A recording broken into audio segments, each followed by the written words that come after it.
be live in 10, 9, 8, 7, 6, 5, 4, 3, 2. Good evening. The special school board meeting for April 26, 2016 is now in session. Pam, roll call, please. Mr. Craig? Present. Mrs. Belford? Present. Mrs. Henderson? Here. Mrs. Nisi? Here. And Mr. Ziegler. Present. This evening, we have two students from Coquina Elementary School to assist us in the opening exercise. Jalen Reed will present the invocation, and Trinity Hager will lead us in the Pledge of Allegiance. If you'd like to come up right now, that would be great. We'll give the invocation, and then we're going to pause before the pledge for our color guard, who I will introduce. So, Jalen, go ahead. Music brings inspiration to my soul. It makes me feel joyful on the inside. Sometimes music is sad, and a soft song that can make me cry because I'm overcome with emotion. Ray Charles once said, music is as powerful as people listen to it. They can be affected, they respond. No matter what, don't give up playing music. Believe that you can do it, and you will. Very good, thank you.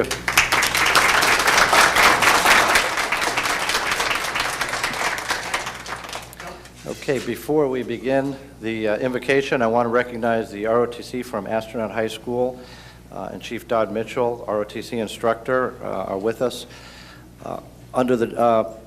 I wanted to introduce them before they come forward. On rifles, we have Cadet Hodge, who is enlisted in the U.S. Army as a military police officer, and Cadet Colin, who is already enlisted in the U.S. Navy as Master of Arms. He is the War Eagle Battalion Commander. Carrying the Florida State Colors is Cadet Nixon, who is Female Exhibition Commander. Carrying the National Colors, Cadet Lockby, the current Color Guard Commander with Sabre. Everybody please rise.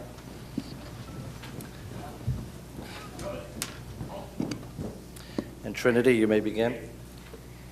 I pledge allegiance to the flag of the United States of America and to the republic for which it stands, one nation, under God, indivisible, with liberty and justice for all. And if everybody would please remain standing with your hand over your heart while the flag is moving.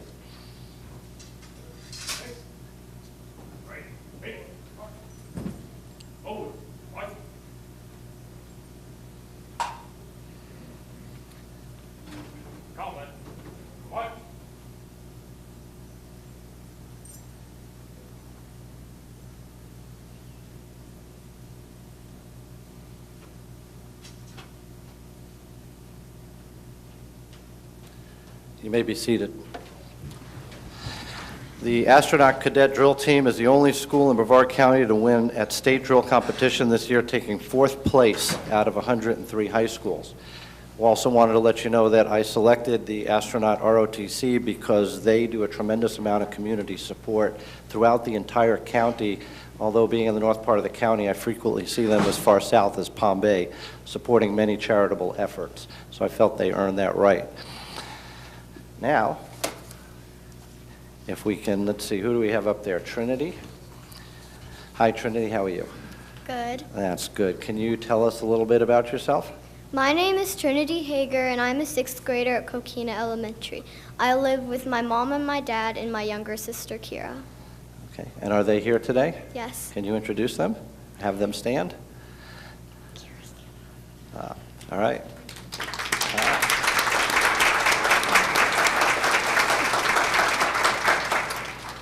Excellent. So you're in chorus with your sister. How exciting is that? It's cool. Yeah. Does she make sure that you got your parts right? Do you practice at home and correct each other? Yeah. Excellent. That's good. It's good to have that support. So tell me, what do you like about your school? I like all the extracurricular activities. Excellent. And aside from what you do with music, is there anything else that you do? I'm also in Safety Patrol and Student Council and the News crew who does the morning announcements every morning. Oh, wow, taking leadership roles. I like that. Very good. I like to hear that. And if there was something that you could change at your school, make it better, what would you suggest to the board and the superintendent we do for that school? I would want less homework because we always have homework. Less homework, okay. We'll have to ask the superintendent if that's possible. That's his authority to make those decisions. Passing the buck, of course. Excellent. So do you have, it says here you don't have any pets. Most of our students do. We ask about those. You don't have any. So let me ask you, I like to ask all of our students, do you like early release Wednesdays? And Yes. what?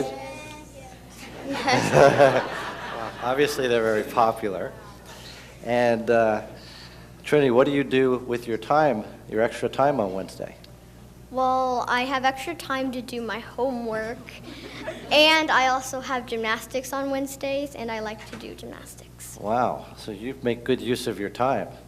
So that was a good decision by this board to provide that time for you and for our teachers, of course, which is the real reason we did that. Excellent. Well, thank you very much for joining us. You're welcome. Appreciate it.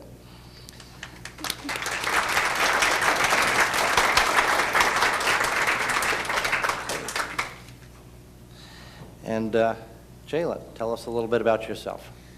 My name is Jalen Reed. I'm a 6th grader at Coquina Elementary. I live with my mom and my stepdad. Okay, and do you have any family with you here today? No. No? You have, you have your chorus family, right? Yes. Excellent. I like to hear that. And aside from music, is there any other things that you do to keep yourself occupied? I practice every day with my violin so I could do better in strings. Okay, very good. Glad to hear that. And same question, if there was something we can do to improve things at your school, what would you like to see improved at your school?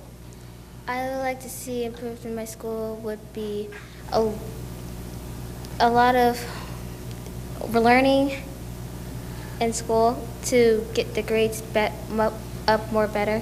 That's something that I think the superintendent will take note of and work on. That's something we like to do, is work on improving performance. So that's a very good suggestion. And what do you really like about your school? What's great about your school? All my teachers and all my friends. Okay, we'll make sure the superintendent knows about that too. It's like you have great teachers. I like to hear that. And of course, same question about early release Wednesdays. Do you like early release Wednesdays, and what do you do with your time? I like early release Wednesdays because I do lots of homework and I like to do whatever I want for the rest of the day. Good. I like to hear that, because as I tell every meeting, what I used to do on early release Wednesdays was not quite as wonderful as what you all did. I didn't do homework. I made pancakes.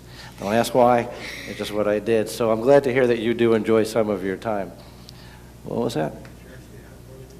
Yeah, we had early release Wednesdays. There was I don't know what the frequency was, but I look forward to it because I enjoyed. It was making pancakes, and I have no idea why that came about. It's what I did. Kids.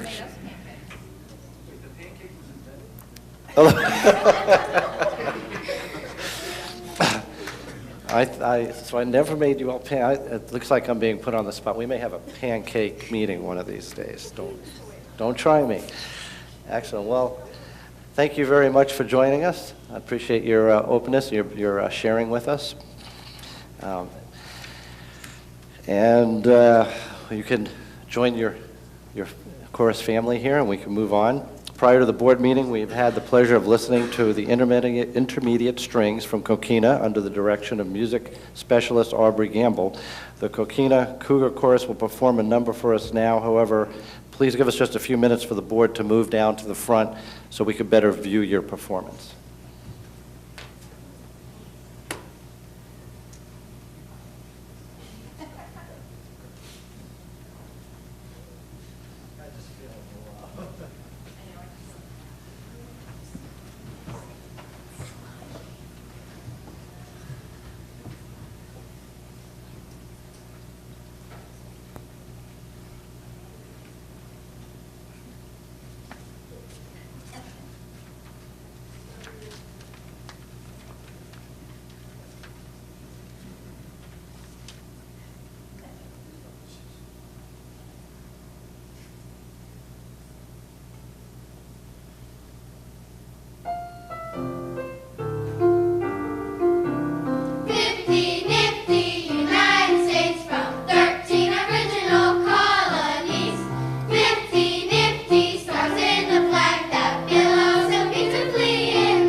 we will take a 5-minute recess while the students gather their things. Thank you very much. That was wonderful and very appropriate and a bit patriotic, which fits the evening very well. Thank you. 5, 4, 3, 2. Back to our meeting. Before we move any further, I'd like to offer my fellow board members the opportunity to give any shout-outs or kudos to staff or any recognition. I'm going to start out this time, as I normally don't, because we have a couple special guests in the house. And a couple of reasons we have our special guests with us tonight. We're going to have a presentation from some students a little bit later in the meeting, presenting us with a signed bill of the All-American Flag Act.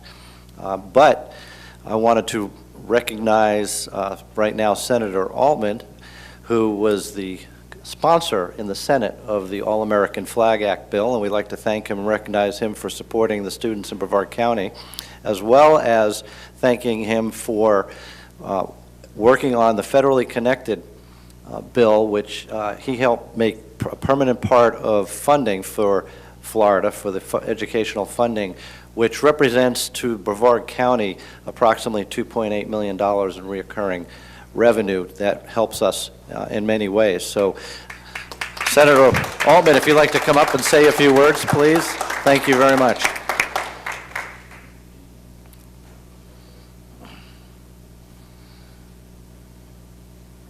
Well, thank you, Mr. Chairman, and I do have to recognize and thank Representative Workman.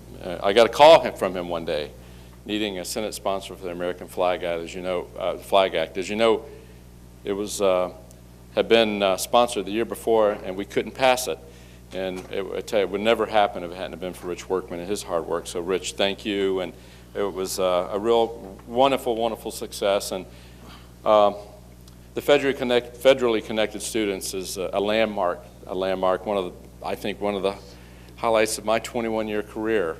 When you adjust the Florida Education Finance Program, that's almost a generational thing. I think we've only done it twice in my 14 years there. And I just want to thank the school board for a wonderful job of supporting us, giving us the technical information, and the staff who's just been fantastic. It took us 3 or 4 years. It started quite a long time ago, and really $2.5 million a year, and that's recurring. That's probably going to be $25–30 million over the next 10 years. Think of what you can do.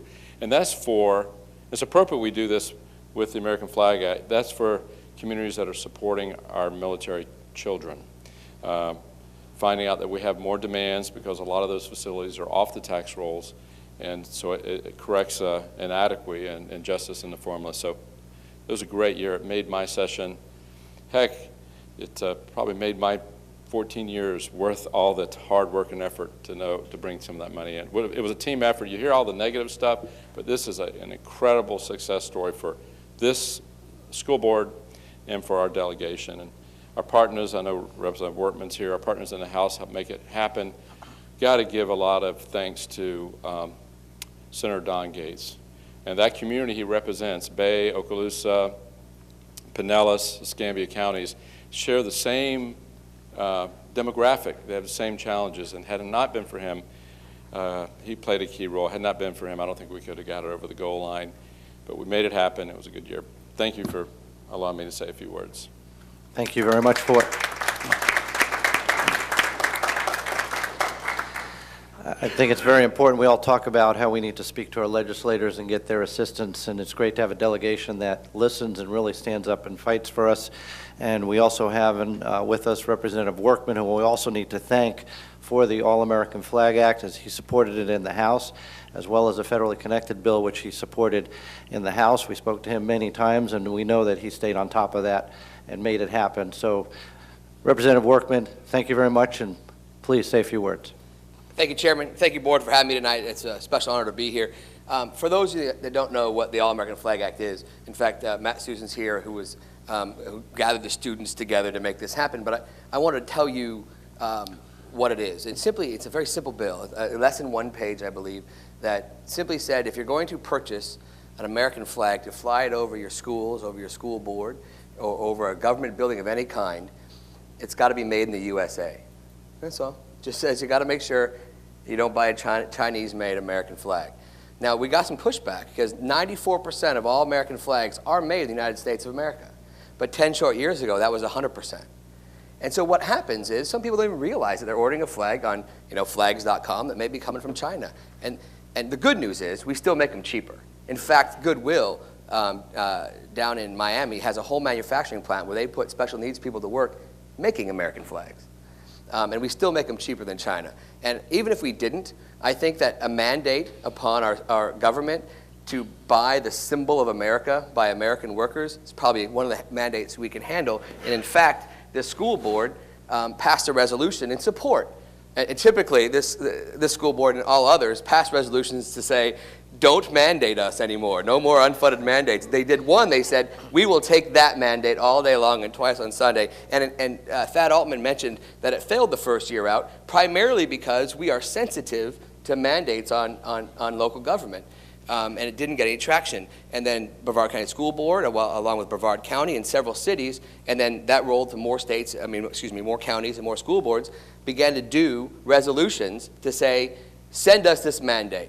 In fact, most of them said, look, we already buy American flags, so, but we want to make sure that we never make that mistake. So it's a great little bill. At the end of the day, what it really just says is that, by God, we will buy the symbol of this country made by American hands. It was a great pleasure to work with Thad Altman and the legislature to get it done.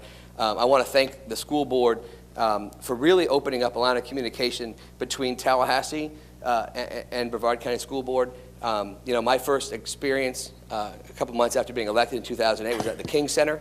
And it's taken years to get over that. And I'm happy to say that over the last few years, that's certainly healed. And that is a result of us working together to get things done, like you've talked about tonight, along with many other things. It's been a collaborative effort. And I'm happy to say that, I think Tallahassee and the local school boards, all 67, have finally figured out that we each have about a 50% investment in these school boards. We need to act as if we're husband and wives, if you will, on the relationship between teaching our children, right? Because in the Constitution of this great state, free education is paramount. And so I think we act that way. And welcome to the team, sir, and all of you. Thank you for having me here tonight. Appreciate you.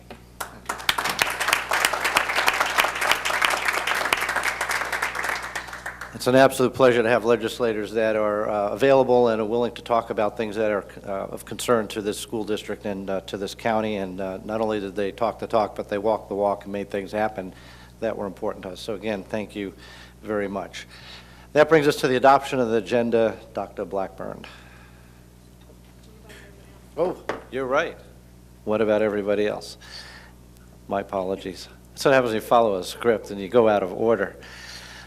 Mrs. Belford, ladies first. John will go last. I will do a quick recognition of a visitor, dear friend, Reverend Glenn Dames from St. James AME in Titusville has joined us this evening. So we appreciate you being here as well, sir.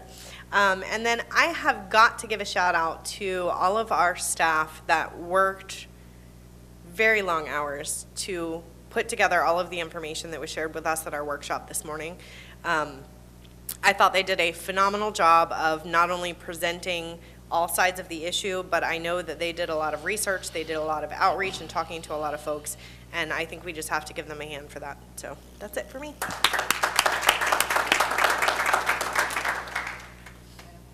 Mrs. Nisi? Well, I had a couple. One of them was West Shore, and I happen to know the team. Some of you know that I tutor some students, and one of the students that I work with was a part of this team, so I had firsthand knowledge of this one. But several of the students were in teams that competed in this nationwide contest called Bright Schools Competition, and there were nationwide applicants that submitted. It was a very involved application into a dream study and lights, and they had to submit videos, and there were thousands of these things that went out. And one team from West Shore got chosen in the top 50. And of course, it's this one student that I happen to know in their video. It's this group of 7th graders. And it was the most unique project they did. And it's this nationwide, and out of these 50, there's going to be, next month, a group that, so many that will be chosen, and their research project will be done from a company and will be studied, and they'll get to be a part of that, and they're very excited. So West Shore 7th grade students came up with a research project, and hopefully it will be funded and done on a national level. So they're very excited about that. So I want to give a shout out to that. And Sea Park Elementary, I was quickly looking back into the news, and maybe Michelle, you can help me. I couldn't find it in the newsletters, but they won a recent contest at the state or national level. It was either Odyssey of the Mind, Future Problem Solvers, but they were either a national or world world winner in one of the contests. Do you happen to remember which one that was? Odyssey of the Mind. Was it Odyssey of the Mind? And I wanted to give a shout out to them because they worked very hard, and I wanted to give congratulations to Sea Park. So both schools that I felt deserved recognition out to everyone. So congratulations to both those schools. Mrs. Henderson? Thank you. Every year I have the opportunity of being invited to chaperone for Endeavor Elementary. They don't get a lot of chaperones. And so they reach out to me to go on field trips with them. And this year, the third grade went to Mel High and watched Mary Poppins. So it was a twofold, an opportunity to ride the buses with all these third graders. And I must say they just represent us as a community so well. As you had said last week, how well our students behave when they are on their field trips. And the Mel High performers that were in Mary Poppins, it was an incredible show. What talent we have in our community. And it was hysterical watching the third graders. As you look down the line, they were doing supercalifragilisticexpialidocious. Well, what they do is, one of them is like the YMCA, the hand movements, and the song gets faster and faster and faster. Every third grader was like, just gawking at it. It was just adorable.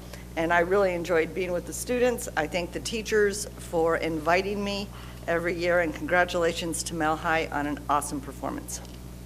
Thank you. And Mr. Craig, when you asked the chairman if pancakes were ever created when I was a kid, you get to go last because of that. Excellent. We're just kidding. I'll echo what Ms. Belford said about the staff. Thanks for all your efforts today, Dr. Theddy, and the entire team that you put together. Thank you for putting the effort in and giving us the information that we needed. Just one person that I'd like to highlight is a senior at Cocoa Beach Senior High School. It was recognized as one of 24 academic All-State. That's Hannah Lyons. She is the valedictorian at Cocoa Beach, president of the National Honor Society, on the robotics pink team, and played soccer, lacrosse, cross country, you name it. I highlight her because 24 kids in the entire state, and that includes both private and public schools, are recognized for that academic all-state team. And she'll be honored again at a dinner where 2 will be selected for full scholarships within the state of Florida. But just goes to prove again what this district does and how we lead and how we represent ourselves at some of the highest levels in state. So my total congratulations to Hannah Lyons and her awesome success. And you don't want to forget that the robotics pink team heads to St. Louis tomorrow. So we wish them safe journey, right. And I'm sure they're going to represent this district well. One last recognition to Mr. Craig and his wife Carol for getting Child Advocate of the Year for the Children's Home Society. Congratulations, very well deserved.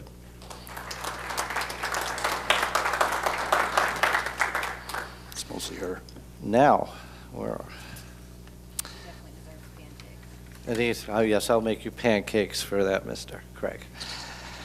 That brings us to the adoption of the agenda. Dr. Blackburn. Mr. Ziegler and members of the board, on today's agenda, we have 2 recognition items, 2 proclamations, 1 presentation, 21 consent items, 3 action items, 5 information items, 3 board discussion points, and 1 superintendent discussion item.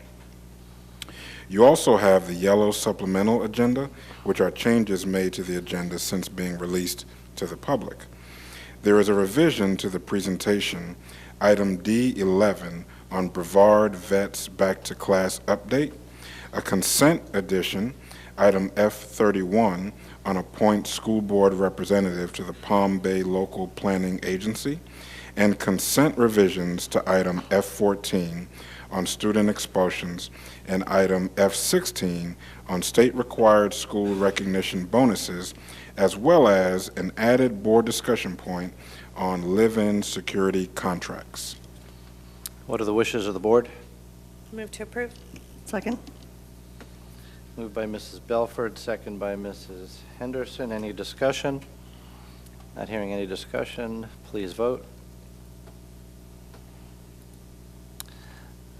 Not working. Let's do a voice vote. All in favor, say aye. Aye. Opposed? Passes 5-0. Mine isn't working. Well, it took my vote, but it's not showing any counts on the vote results. Well, that's probably because I'm not. Yeah, I'm clicking on it, so I guess I probably need to get out and get back in. I'll try it again. Bear with us just a minute. The tech guy. It's always the tech guy. I just want to keep Jackie on her toes. Yeah, make her nervous.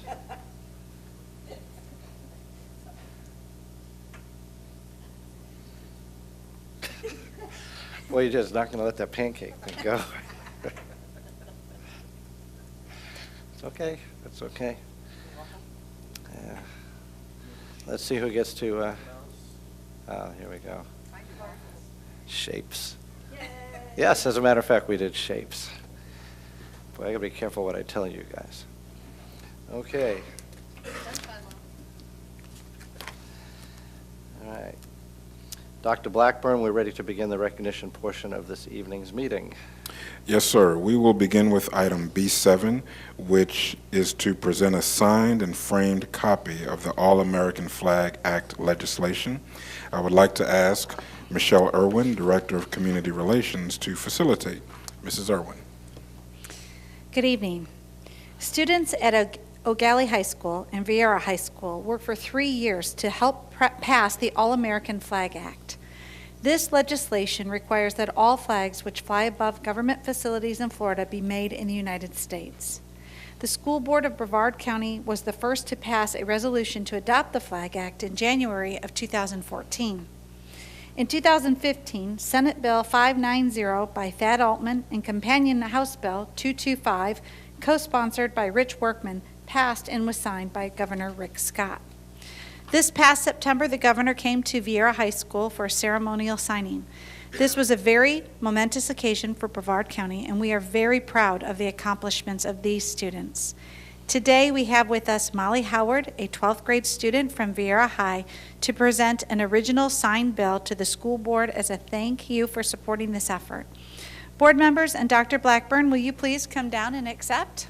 Like all board members.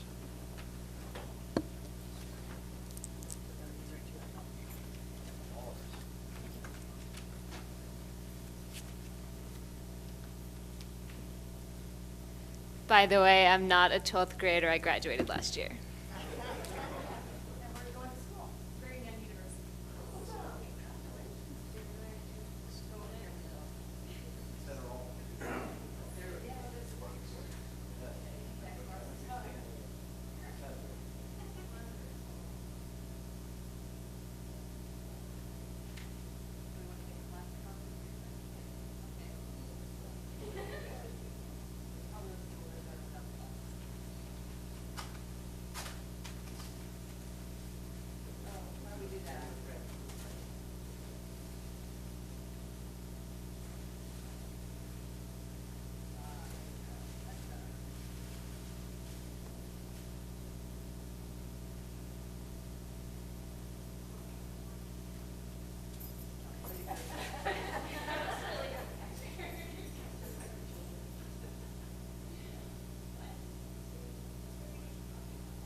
So I will condense what I originally planned to speak because a lot of it has been said already.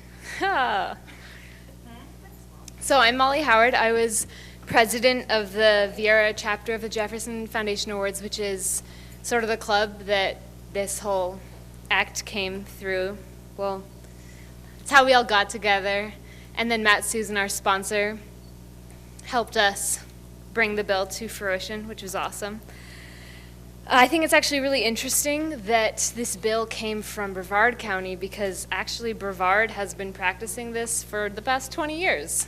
So I don't know why everyone else wasn't, but now they are. Yay. So I'm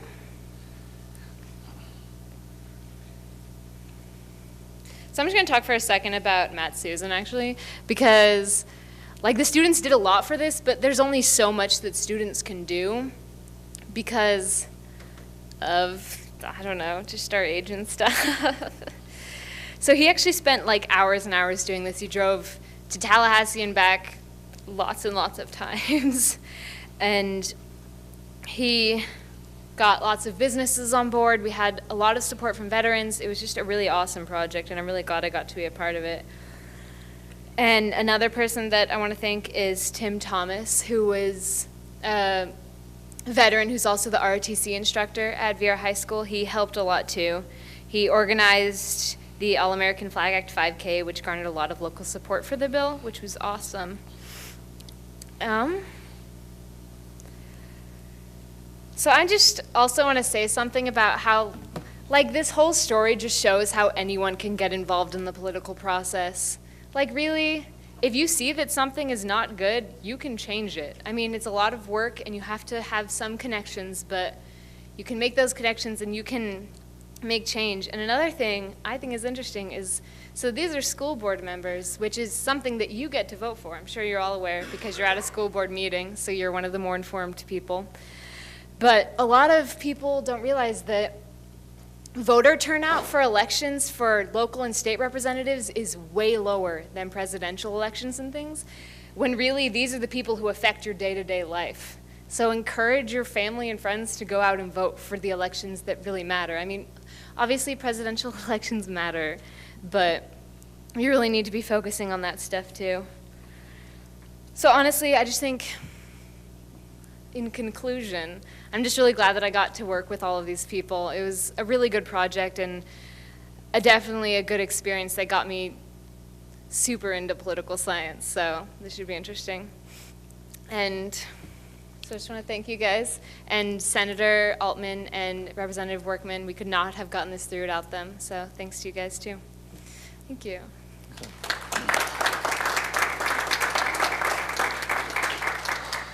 Thank you very much, Molly. We're very proud of all the students for what they did and for the guidance that they got. It's another great feather in Brevard Public Schools cap, and we need to have students more involved in things that affect us locally, so thank you.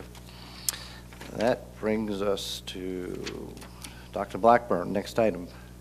Item B8 is a check presentation from the Harris Corporation. Brenda Sheets, president of Harris Foundation, along with Lisa Davidson, grants and program manager of the Community Foundation of Brevard, will present a check to Janice Kershaw, executive director, who will introduce our guests. Good evening. Thank you, Dr. Blackburn. Members of the board, I've also asked Ed Short, our resource teacher in elementary science, to join us for tonight's recognition, since he's one of the many beneficiaries representing the STEM areas here that receives the Harris money. And I'm very pleased to introduce Harris Corporation tonight. As you know, Harris's cumulative giving has now surpassed the $1 million mark, and Harris received our $1 Million Milestone Award at this year's ABC Awards. Harris provides advanced technology-based solutions that solve government and commercial customers' mission-critical challenges. The company has approximately $8 billion in annual revenue and about 23,000 employees, including 9,000 engineers and scientists, supporting customers in more than 125 countries. It's no wonder that one of its top priorities is building a pipeline to the workforce of the future with its investment in public education. Harris's legacy of giving has been strongly focused on STEM, science, technology, engineering, and mathematics, with several flagship initiatives bearing its name, such as Harris Super Science Saturdays, Harris Science Teacher Hall of Fame, Harris AP Science Saturday, Harris Administrative In-Service, Harris Best of Show Science Fair Awards, and its newest project, the Harris Design Challenge, which Chairman Ziegler and I recently attended. In addition to the volunteerism that Harris employees perform in the classroom, they can also be found handing out school supplies and mentoring students through our Take Stock in Children program. Their contribution is made through the Community Foundation for Brevard, represented tonight by Lisa Davidson. The Community Foundation for Brevard serves as a leader, catalyst, and trusted resource for philanthropic individuals and organizations to expand, enhance, and sustain Brevard's quality of life. Brevard Schools Foundation works closely with both of these organizations in pursuit of our mutual goals. And I would now like to turn it over to Brenda Sheets. Good evening. It is truly my privilege to be able to represent Harris this evening in celebrating our shared vision for quality education in Brevard County. As a recipient of a public school education, the daughter of 2 career public school teachers, and the mother of 4, I truly appreciate the value that our educational system provides to our families. I believe that quality learning opportunities, talented teachers, and a dedicated administration provide the essential foundation for our children and for our students to be able to become the innovators and the leaders of tomorrow. So, I would like to present, in conjunction with the Community Foundation for Brevard, a check in the amount of $95,000 to the Brevard County Schools.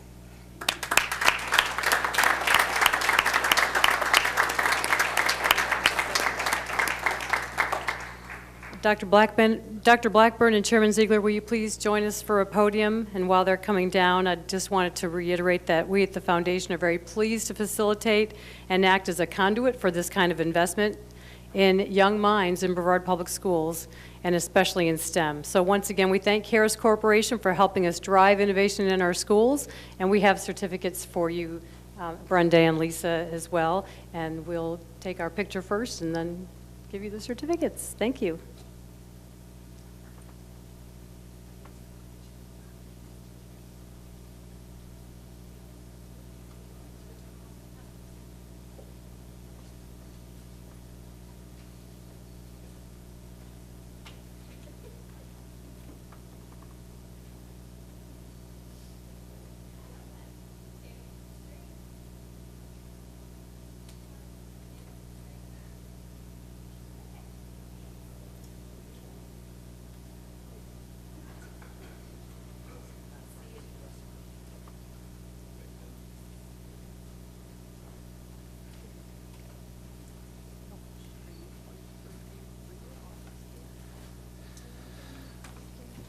So since they mentioned the new Harris Design Challenge that we did attend, I wanted to tell you about it briefly. It was quite interesting. They had the students design an app for their phone. And then part of the event was using the phone. They went outside, they put some clues into their phone, which would then return GPS coordinates. They had then cones set up around the Harris campus. They had to follow the coordinates and find the cone for the next clue, put the clue into the phone, get the next coordinate. And it was beyond my understanding. I really didn't grasp how it was working, but it was really impressive watching the kids work together as teams using the phone and their app to solve problems. Very, very impressive, advanced, forward-thinking event. And thank you very much to Harris for bringing those challenges and hands-on opportunities to our students. Absolutely amazing. Thank you. So we will now move on to resolutions and proclamations. Dr. Blackburn. We have 2 proclamations on tonight's agenda. I would like to ask Mrs. Irwin to read these for us as well.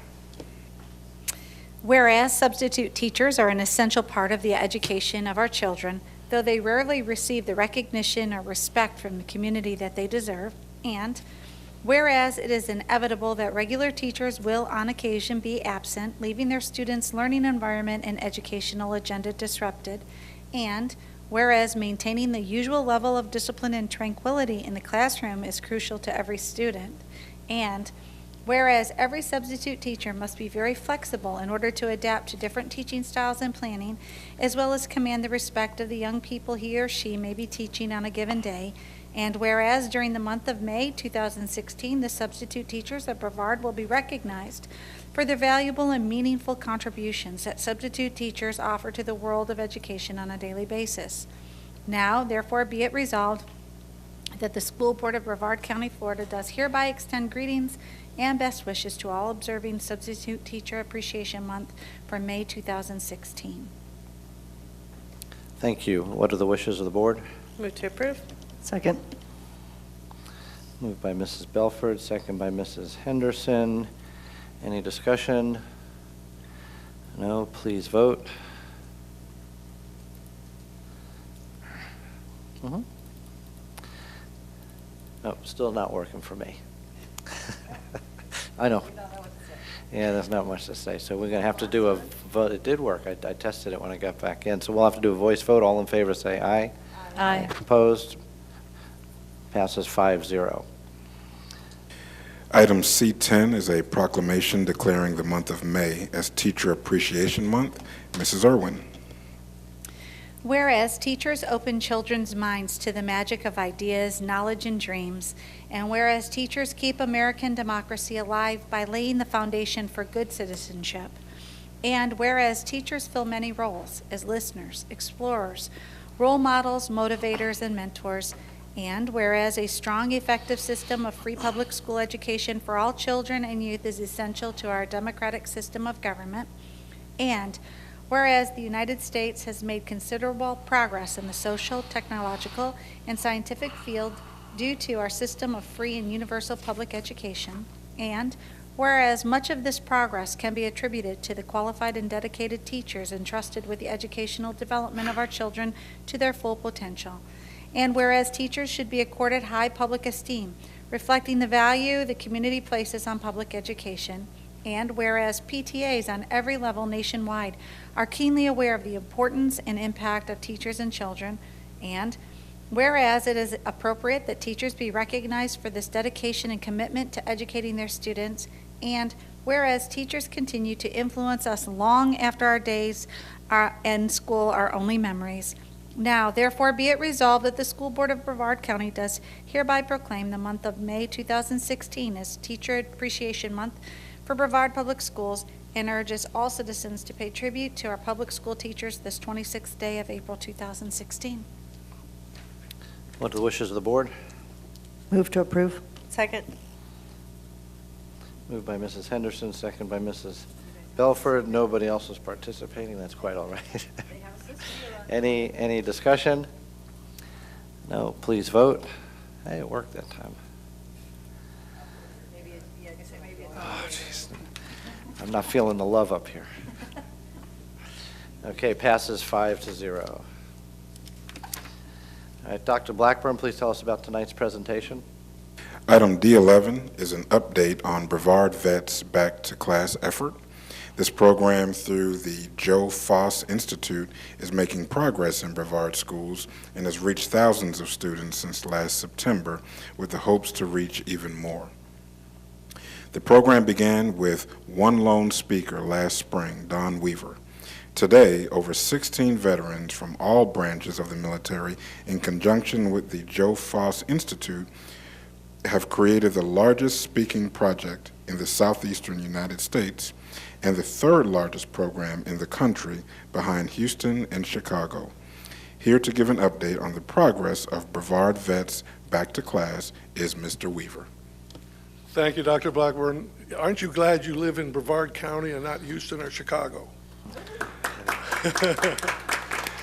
For the number of people we have here in Brevard County, veterans, over 70,000 veterans, We have a rich pool of people who want to use some of their spare time now that they have available to give back, just like you give back.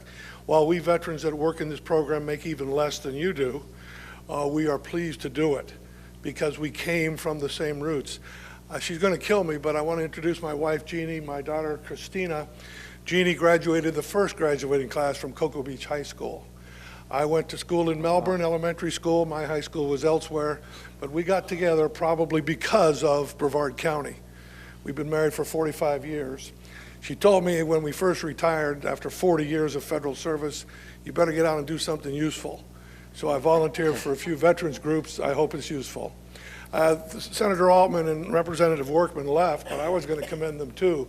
Their efforts led to a $1.5 million grant from Tallahassee to build and upgrade the Brevard Veterans Memorial Center, a support center for veterans and the best museum for sure in the state, which is now being built.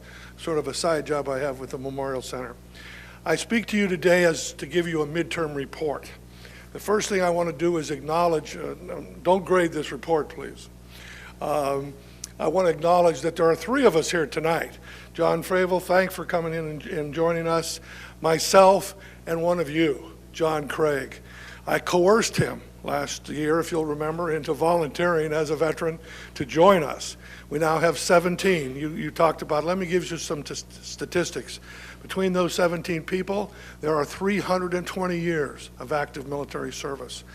They range in grade from a lieutenant general, a 3-star general, to a 4-year serving veteran of Afghanistan.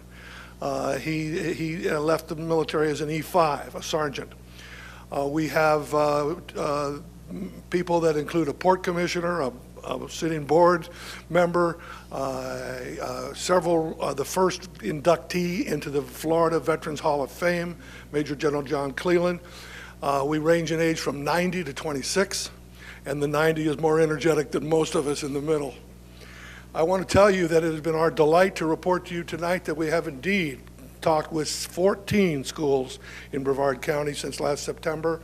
We have talked to 3,290 students, and I just add 120 today, spent the day at Titusville High School, 6 of us, talking to the entire ROTC program at Titusville High School. Just coincidence that the same day I'm getting a report, it looks good.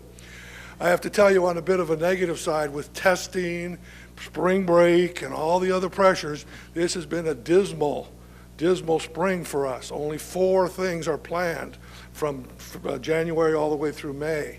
We've only done 2 so far. We hope that will pick up a little bit because the word goes out on Memorial Day coming up. But I know that the pressures that the schools all go through are difficult. We already have, however, 6 requests for the fall because it's going to pick up in the fall, we're sure. We want to go much forward. We have more people that want to volunteer. So this thing could go much broader, as was suggested in Dr. Blackburn's comments. But I want to end by telling you that we need your help. We need you to particularly, I don't want to say browbeat. No, that is definitely the wrong word.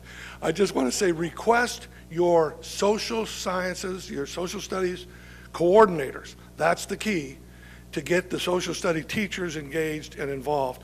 We're working the back door with the ROTC units, that's great, but we really want to get to the rest of the students as well. I will tell you a neat new thing that's happened since we talked. We already have 5 with prospects in the Navy and Coast Guard for several more active duty service members who now partner with us. Think about it, your high school kid sees an old person, but they also see a person that joined maybe 10 years out of high school and is currently serving at Patrick or in the Navy or in the Coast Guard. That partnership coming together has been really effective. Today, 2 of those Air Force people were on deck at Titusville, did a great job, and I think they're happy. That's something new we tried, and it's really working.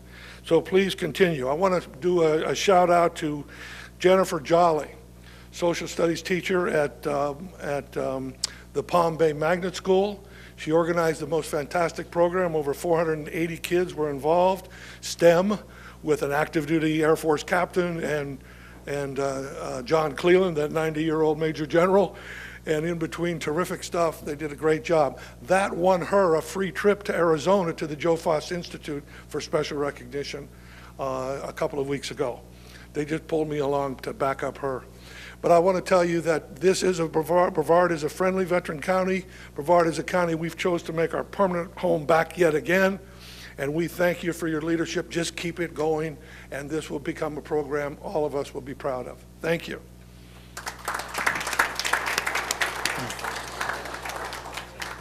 Thank you for your support to our schools, and thank you for your service. And same, Mr. Craig, same to you also. And Dr. Blackburn? Yes, sir. Just briefly, on the note of if we can get a message to our social studies coordinators, I don't see Mr. Novelli in the back, but I'll pick on Dr. Reinhardt. If you could make contact with Dr. Reinhardt in the back, exchange information, and we'll make sure that the resources get to the appropriate people. Say something. We talk about it later. We talk about it later. Anybody else have anything they'd like to say? Mrs. Belford? Just a quick comment and a thank you. I was actually able to be at the Palm Bay Magnet School program that he referenced and see John Cleland and the team that was there and all of those students and the excitement and the intrigue and all of the questioning, and it truly was a phenomenal event. So thank you very much for all your service. Thank you. Anybody else? We good? Okay.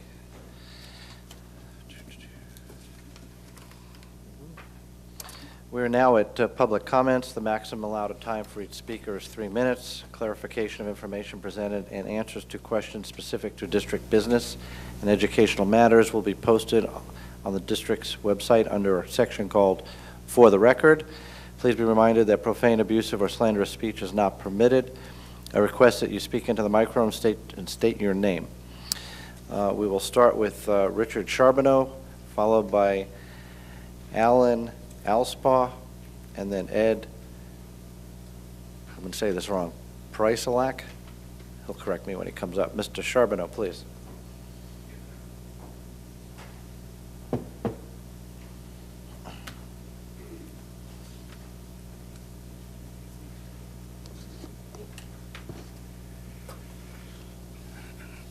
Good evening, Mr. Chairman, Dr. Blackburn, audience. Richard Charbonneau, Satellite Beach. I've been sitting here for 6 months now listening to this, going back and forth on this harassment thing. And I've done probably a couple hundred hours of research on it myself, and this is what I got to say. 1977, the skinheads and the National Party wanted to march through Skokie, Illinois, carrying Nazi flags and anti-Jewish slogans in an area that had a very high Jewish population. The city of Skokie refused to give them the permit. They hired Harvard Law Chancellor Alan Dershowitz, a Jew himself, and actually won their case in the Supreme Court. What is at stake is its freedom of speech. All speech is protected. Nice free speech, but some really nasty free speech too is protected. The premise was in England, if you called the, pardon my French, if you called the king of putz, you got your head chopped off. But here you could call Washington or Obama the same name or any name in the book, and there's nothing anything can do about it. This is not an issue for the school board. This is an issue for Tallahassee or the county. The school can only have a policy. The law actually needs to be changed in Tallahassee. 17 states now have a law. The group is actually coming before the wrong venue. The right venue is Tallahassee. This will not stand up to the Florida Supreme Court, probably not the U.S. Supreme Court. There are 75,000 students at Brevard Public Schools. The national average is 3% are gay. So BPS has 2,250 gay students on average. The argument is not about the gay students, though. The argument is about transgender, which is 0.003, or about 225. So 75,000 students and 150,000 parents could care less if they go to school here, but the 225,000 draw the line on a guy that he's thinking he's a gal using the ladies' room or the shower. Of the 25 of the 225, how many really want to take a shower looking at the opposite sex? Have I died and gone to bizarro land? If you carry out all our loans that we have, we owe about $1.5 billion. And we have a policy that meets the state policy right now. When the state changes their policy, we'll change ours. The argument is not really the purview. The proper purview is at Tallahassee. As to the religious rights, I'll leave them out, but I will mention that doctors and nurses do not have to take part in abortions, even though they are legal. Currently, 18 states have laws protecting people from discrimination based on their sexual orientation or gender identity. 3 more states, one of which is Florida, cover just sexual orientation. And that's all I have to say about that. I just got a second here. I think everybody knows my daughter Lily got into the Tallahassee, the Stetson 3+3 program. But also on our refrigerator now is a check for $100,000 that she got a scholarship to go to Stetson too. So she's on her way. Thank you. Thank you. Alan Alspaugh.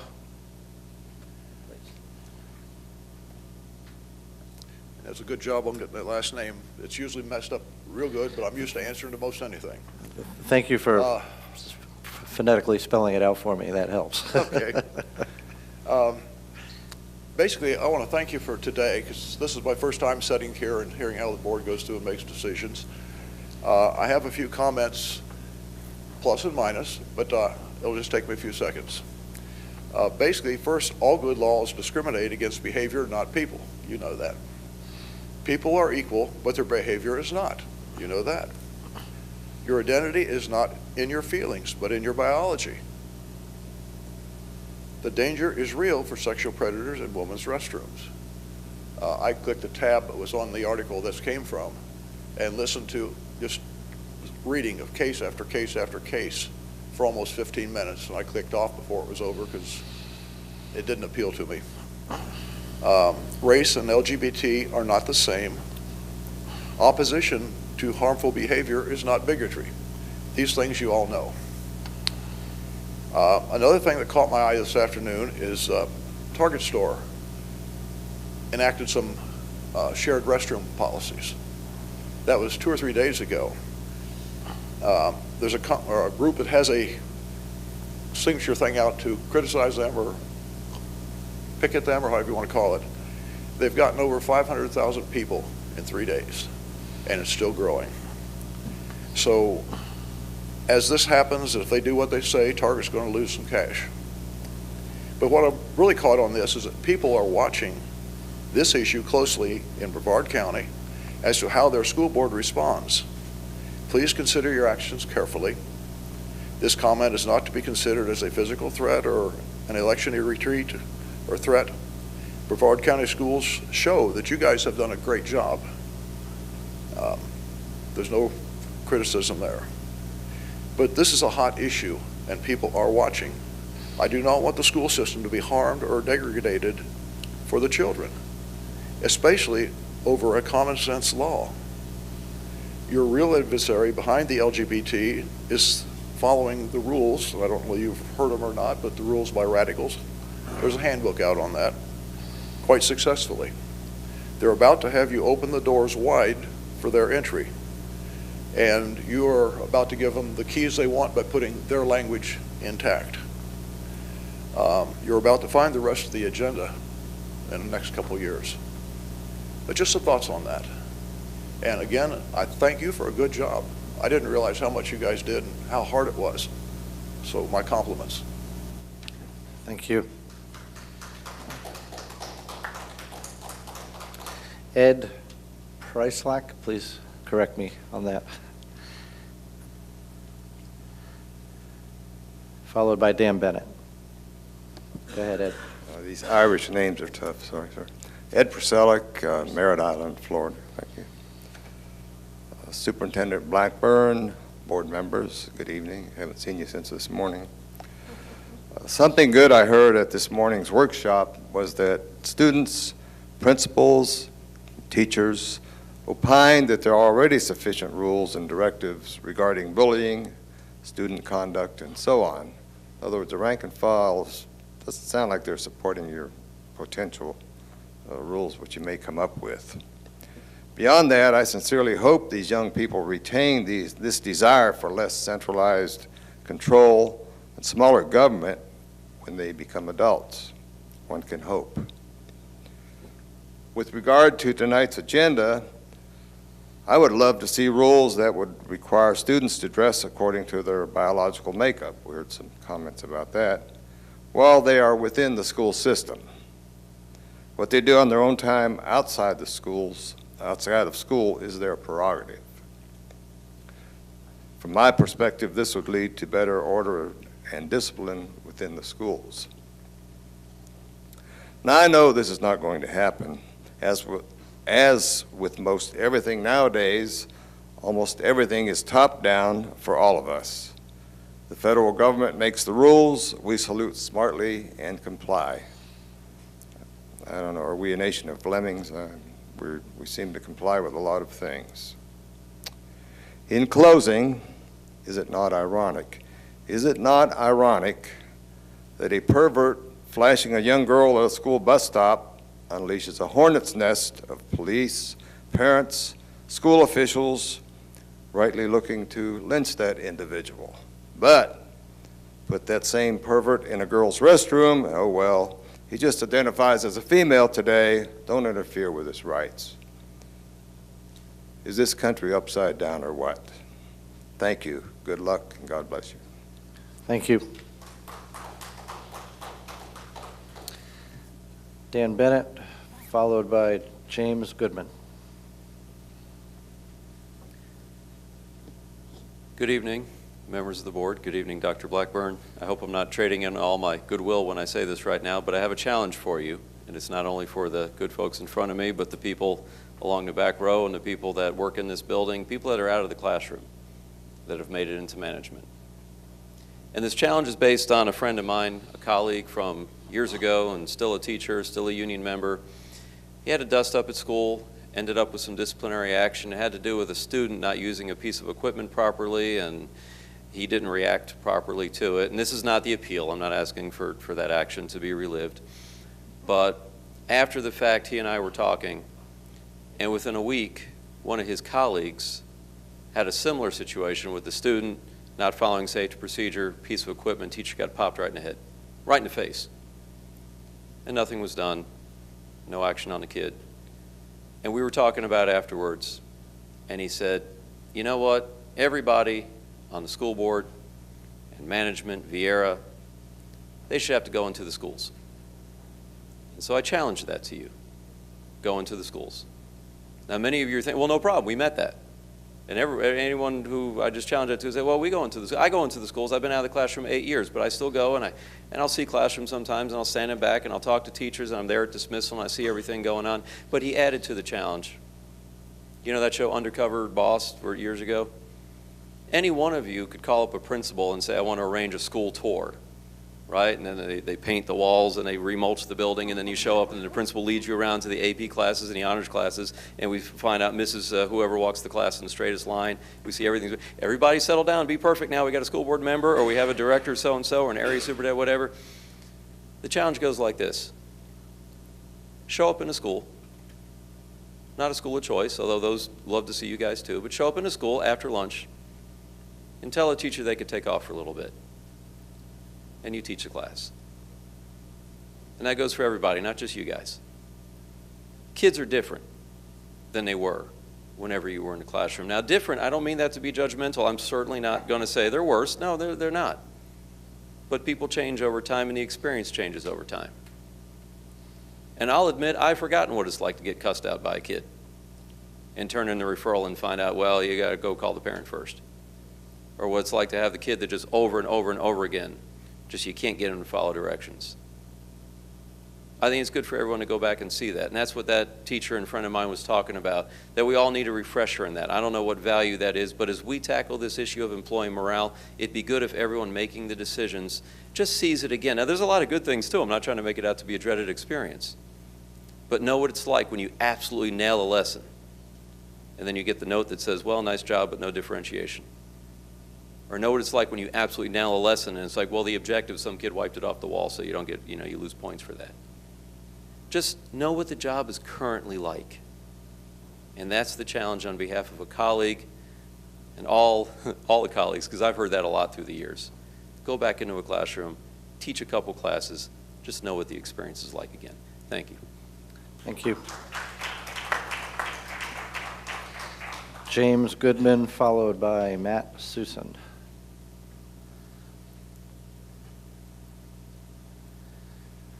Good evening, Superintendent Blackburn, board members. I'm James Goodman. I'm a father of 3 Brevard County School children and 3 that had already graduated as well. And I do appreciate very much what you folks do, and as well as the teachers, wonderful teachers in Brevard County Schools. I can't say enough good things about that. I want to speak about this LGBT issue. I brought some notes, but I'm just going to keep it brief. I would just like to say that there's a lot of children at risk for abuse, harassment, bullying, and I think that LGBT children are, for one, probably a very small component of that, and secondly, it's very hard to identify. I'd like to know what the litmus test is for who's who and what's what, and how do you determine that? That's a very, very difficult thing, and it puts teachers and administrators in a very difficult position, as well as the students. I want you to think very carefully about any school policies you adopt along those lines, and just consider that there are kids of all colors and stripes that are, on the spectrum of autism, or kids that just smell bad because their parents don't bother to wash their clothes, or kids that are ugly that get harassed. Are we going to write special rules and legislation just for them? I think it's a common sense issue that can be dealt with in a very, very common sense way without wasting taxpayer dollars in areas that it would be better served to use in other areas in education. Just as if you were going to request the county or the city to install a traffic signal somewhere, there would have to be some hard data, some study justifying the expenditure. I think we need to have some data to look at here. What are the numbers? What are we seeing? Is throwing money at it or putting another bathroom in, is that going to really ameliorate or solve the problem? Or would that money be better spent in other ways? I'd just like you to think carefully about that and the message that it might send to students and the community engaging in such this feel-good kind of decision-making. I think we need to look at data and be more responsible. And thank you very much. Thank you. Matt Susan, followed by Vida Panikas. Probably messed that up again. Thank you. I just want to take a minute. We're going to, basically about 3 months ago, I noticed that there was an issue with so many STEM-related projects inside this county and not enough penetration into the schools. So what we did was we called a summit of all STEM companies within the Southeast United States, and 86 of them showed up at Larson Motorsports. I held a convention where we said, okay, how can we get all of these people together and have them work with the schools, and what do we have, and where's our missing holes and everything else? So we developed a system, and on May 10th, over here in the Avenues at 8:30 in the morning, all 86 of those STEM-related companies are coming in, and a corporation that I formed called NASTEM is going to hold what's known as the NASTEM Games. And out in Cape Canaveral, in the first weekend of October, NASA, along with the High-Tech Corridor, Harris, all of them have different challenges that they're going to challenge all of our students, along with teams that are coming in from China, from New Zealand, from all over the world to compete. All the way from 3D printing rockets to launch, all the way from the Office of Naval Intelligence bringing in underwater drone sea perch programs to racing drones, all the way to all kinds of different programs. Harris is putting together the actual coding competition that's going to go from kindergarten all the way through 12th grade. The one that you noted, that you talked about earlier, is exactly what they're going to be doing. There's a school called Melwood Elementary School in Prince George County These kids, 3 months ago, heard about what was going on. They formed their own team. 28 of the 28 little kids in the worst school district in the entire country. They put together white T-shirts selling they're the Melwood Innovators. They've talked to the individuals out at NASA. I got them a 3D printer donated, and now they're teaming up with the University of Maryland, and they're actually coming in and competing on those days. I just wanted to tell everybody that on May 10th, if you have an opportunity, come over to the Avenues and see, while they're going to actually tie in with NASA to kick off the games in October also up at the space station. We're trying to put something together so that our kids here in Brevard will be able to compete against the world. We have some of the best engineers and the best ideas out there, and I want our kids to go against it. So I want to say thank you. Thank you. Vida, please.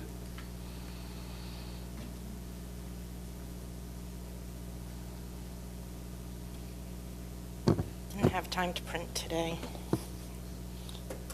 My name is Vida Penicus. I'm a parent, activist, and advocate. I spoke last time about the updates to Policy 2421, adding a non-discrimination notice to the Career and Technical Education Policy. I subsequently spoke to district staff and reiterated my confusion. I was told that Neola, the company that provides internet hosting for our policies and makes suggestions for the policies, made the suggestion to the policy, and the district usually follows it. Okay? While they might be experts on monitoring and updating policies, Neola is not an expert on what's going on in our district. They had no idea the conversations we're having regarding non-discrimination policies. I expressed my concern again, because this is the whole purpose of having information, consent, and a hearing process for the policies. So I put in my input. This morning, I came to the board workshop and found out that what I was told was not exactly true. Apparently, Neola has been making policy update suggestions for years, and we have not been following them. They haven't even been brought up for discussion. So what is and isn't Neola's recommendation, and what the district thoughts on adding a non-discrimination policy to something that hasn't been decided yet.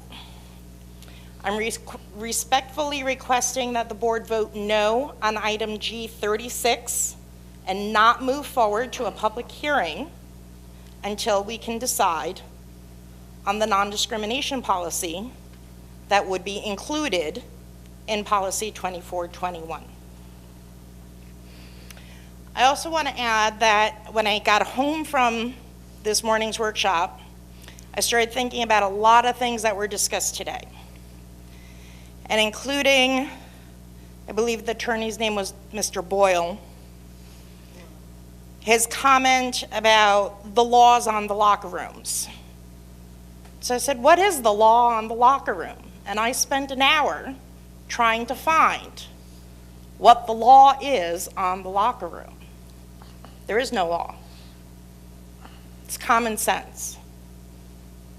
You go where you belong. Transgender people belong where they identify. Transgender woman is no more a man than Mr. Ziegler. Transgender male is no more a woman than Ms. Nisi. The other thing I asked Tallahassee is if they had any guidance for the school districts. And they do not have any guidance. What they do is defer to the Office of Civil Rights, the federal office. Thank you. Thank you.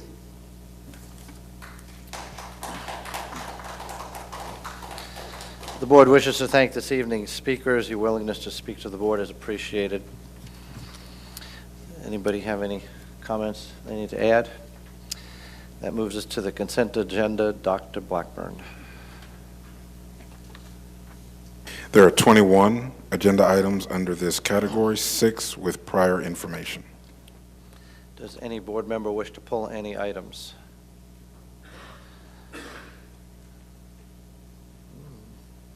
No. In that case, I'll entertain a motion for consent. Move to approve. Second. Henderson, and moved by Mrs. Henderson, seconded by Mrs. Belford. That's the Henderson and Belford show today. Any discussion? Not hearing any discussion, please vote. Of course. Nope, I say so every time I log in, I get one shot at it, and then it doesn't. But John's not working either. That's, well, we know that our e-agenda system is technically challenged. One of the things we're working on. Yeah, it couldn't be us, could it be? So in that case, let's voice vote. All in favor, say aye. Aye. Opposed? Passes 5-0. Okay, would anybody like a break? Do we want to take a break to have a look at the pop-up? Okay, let's take a 10-minute recess, double check our technology and other things, and we'll be back. So 10-minute recess.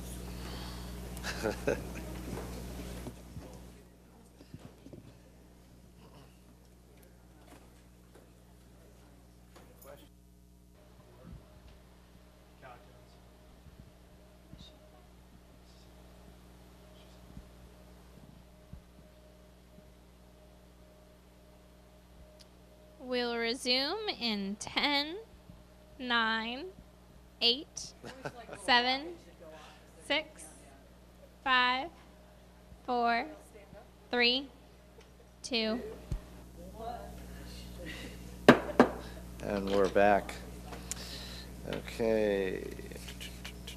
Back in session. We'll move on to the action agenda, Dr. Blackburn. There are 3 items for your consideration. First is item G34, which is purchasing solicitations. And what are the wishes of the board?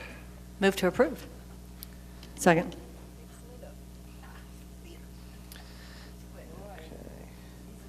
Moved by Mrs. Nisi, second by Mrs. Henderson, and the game changes. Any discussion?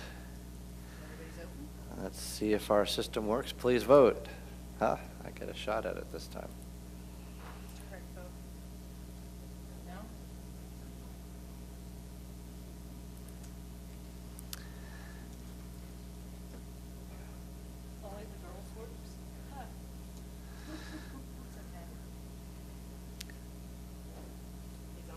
Almost there. We'll be patient, Mr. Craig. Drum roll, please. And it passes 5-0. Imagine that. Next is item G35, which is department school-initiated agreements. And what is the wishes of the board? Move to approve. Second. We're getting competitive up here. I like it.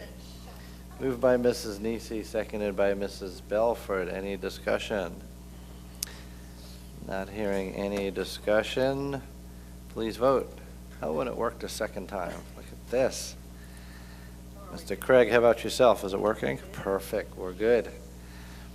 And it passes 5-0. Hey, we're on a roll. Now we're at item G36, which is to approve the revisions to policy 2421 to align with current legislation, Florida Statute 1003.493, and authorize the superintendent to advertise for a public hearing. What are the wishes of the board? Move to approve. Second. Moved by Mrs. Belford, second by Mrs. Henderson. Any discussion? Yes, ma'am. I just have a comment on this because it was brought up by one of the public speakers.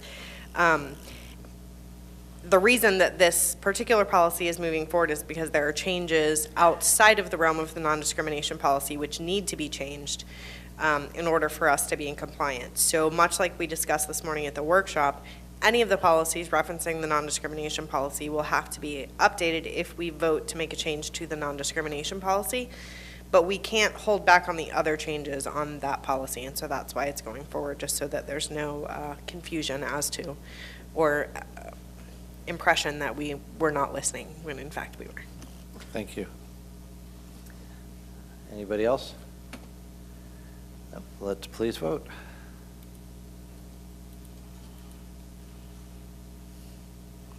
Passes 5-0. We move on to the information agenda, which includes items for board review and will be brought back for action at a subsequent meeting. No action will be taken on these items tonight. Dr. Blackburn? There are 5 items under the information category.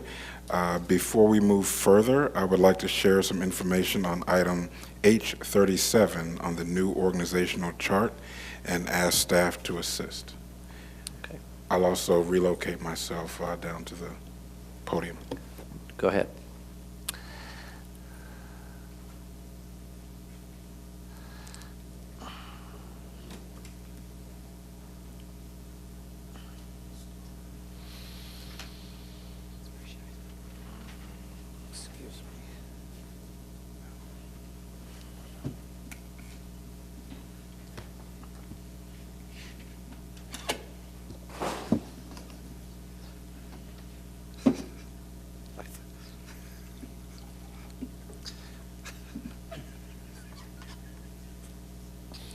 I thought it was tendinitis.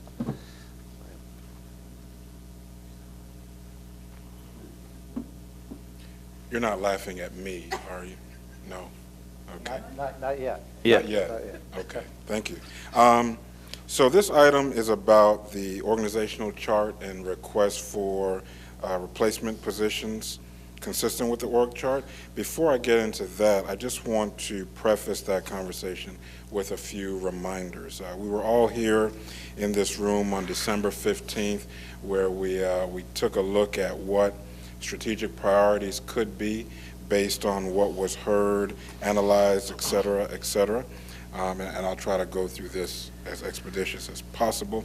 Another reminder around some challenges that we started out looking at fiscal constraints, new academic standards, a testing and accountability system that was generating quite a bit of angst among our staff, increased cultural and economic diversity from our student population, and all of that, including several other pieces, contributed to a staff morale challenge that we were taking on.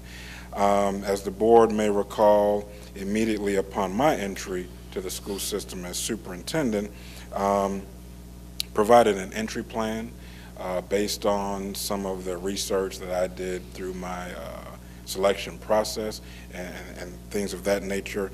That entry plan included, the goal of increased collaboration, partnership, wanted to review, carefully analyze Brevard Public Schools before attempting to change anything as the new superintendent. That included what I'll say now was a pretty robust listening and learning tour that really hasn't ended, but really prioritizing what principals, teachers, our surrounding community, all facets of the community had to say about Brevard Public Schools. As part of the December 15th conversation, I did recognize and communicate 2 primary risks that are relative to tonight's conversation. One was the absence of what I'll call a good strategic plan that outlines the way forward that all staff, all community familiar with, that will guide all of our action. And the second primary risk that I talked about was the current state of communication, collaboration, and organization of the school system, really around central office support systems to schools. This slide was used to describe the current state of affairs, upper left-hand corner, where we have great, phenomenal, hard-working staff across this system that are sometimes disconnected from each other, and lines of communication are not always explicitly stated. Then we have in the middle the creation of a strategic plan, and then lower right-hand corner would be the organization of our people to support that strategic plan. I talked about analyzing the way we're organized, the people we have in the organization, and then bringing forward recommendations, and that's what I'm going to get to in a few moments. The 6 themes we talked about on December 15th, leading and learning, employee excellence, facilities and capital allocations, governance, finance, and community relations. As you may recall, this room was pretty packed on December 15th with people. We also went forward and did a survey, an online survey that provided people, the opportunity to comment on what was heard. And so 503 people responded. There was a question that asked, if you are responding to the survey, did you in fact either were you present or did you watch the December 15th presentation? Because we wanted to be able to tease that out, and you see there the number of people, 371, that actually were either in attendance or watched it. The data from that, it's small for you to see, but I'll read some of it to you. 90% of the respondents agree or strongly agree that we should focus on a comprehensive strategic plan, and 95% of the people agree or strongly agree that we ought to organize the district, including its people and resources, to align with the strategic plan. That was December 15th, and then all of us went and had hopefully a very peaceful and enjoyable winter holiday. Right after the winter holiday, we began, the board and I and some senior staff members, talking about the organizational structure.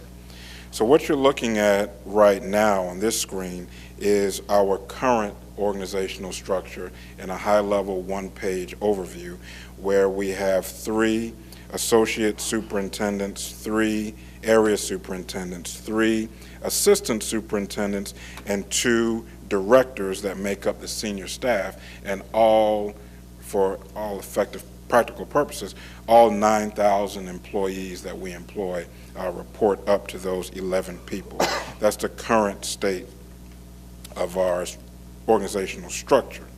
And I'll slow down now for the next few pages.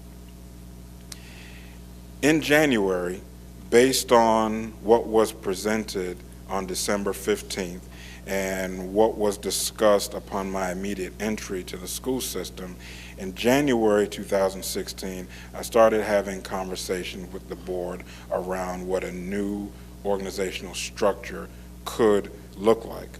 So I'll go through this document and explain the titles, the color codes, and what was actually talked about in January of this year. One, in going towards moving the system to having 2 quote-unquote sides of the house, a teaching and learning side of the house over here with a deputy superintendent, chief human resources officer in green, and then on the right side of the house having a more business operations side of the house. And one of the things that was discussed on December 15th was, based on my listening and learning tour, being in schools and having to respond to the question frequently asked of me, does support services work for the schools, or do the schools work for support services? I would like to explicitly answer that question and state we all work for teachers and principals. We work for the schools. And so the creation of the Deputy Superintendent Chief Operations Officer is to help us all do that. Supervise the boxes that are under that person, but also help to make sure that we do that. So the senior staff, the recommended senior staff for next year will be reduced from 11 people to 10 people. 2 deputy superintendents you see in green, and then 8 assistant superintendents. Of the most, I'll say, significant changes to this organizational structure is the recommended elimination of 3 area offices, the recommended elimination of the curriculum division, and the recommended elimination of the associate superintendent of finance. Replacing those eliminations would be the Office of Elementary Leading and Learning, the Office of Secondary Leading and Learning, and then for the Associate Superintendent of Finance, dividing those responsibilities up, creating one deliberate, explicit position called Chief Financial Officer, and then taking the operations piece and assigning them to the Chief Operations Officer. So the color codes below the senior staff. Purple means that there is zero placement move between our current structure and what you're seeing on this page.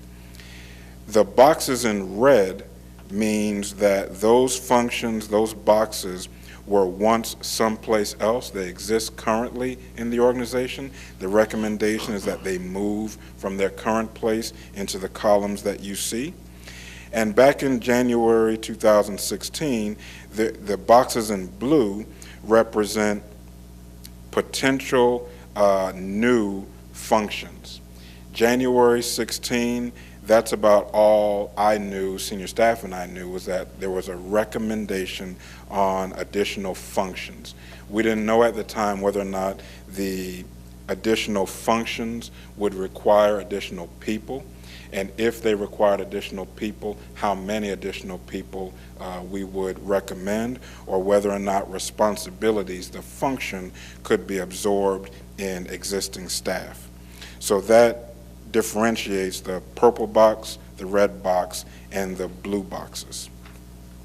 Fast forward now to the it says finalized new structure, the finalized recommended new structure, because this does have to be, many aspects here have to be approved by the board. So this is my final recommendation, and I'll run through what the colors mean and what many of the codes mean here. One, the top row, the senior staff, is still the same, reduced from 11 to 10, no changes there, with a deputy superintendent of HR, a deputy superintendent chief operations officer, and 8 assistant superintendents. The boxes in purple, there is now, except for one purple box, and I'll identify that under elementary leading and learning, but for the most part, the boxes in purple will have 0 additional staff members in order to execute this part of the strategic plan or this reorg. The boxes in blue I highlight to speak of how we're going to be handling additional functions or responsibilities. I'll go one column at a time, starting on the far left of this document. So under Deputy Superintendent, Chief Human Resources, you see 6 boxes. 5 of them are purple, 1 blue box. The 5 purple boxes mean 0 additional staff added. The blue box has a code underneath it, NF-N. That means no additional staff either. So yes, an increased function called governance, but we decided that we can assign responsibilities to current staff. We don't need additional staff under Chief Human Resources, Deputy Superintendent. One column over, under the Assistant Superintendent of Student Services, you see 7 boxes, 6 of them purple, no additional staff for the purple boxes. The 1 blue box at the bottom has a code of NF-P,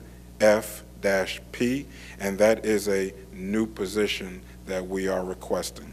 And I'll go over cost of new positions on the next slide. 1 column over, Assistant Superintendent, Secondary Office of Leading and Learning. All boxes are purple, no codes, no additional staff being asked for in that column. Moving over, Assistant Superintendent of Elementary Leading and Learning. You see second from the top, elementary programs. That code is EF-P, which our legend over on the left-hand side means enhanced function proposed new position. So there is a request for a new position under there, and that's for a Director of Elementary Programs. Under Assistant Superintendent of Equity, Innovation, and Choice, you see 1, 2, 3, 4, 5, 6 boxes, 5 of them purple, 5 purple boxes, no request for additional staff. The blue box, you see NF-N, that is no additional staff being requested at this time either, that code. Same thing in the next column, Deputy Superintendent, Chief Operations Officer, actually something, a minor change, I'm sorry. So next column, you have 5 boxes under the Chief Operations Officer, 4 of them are purple, 0 additional staff being requested.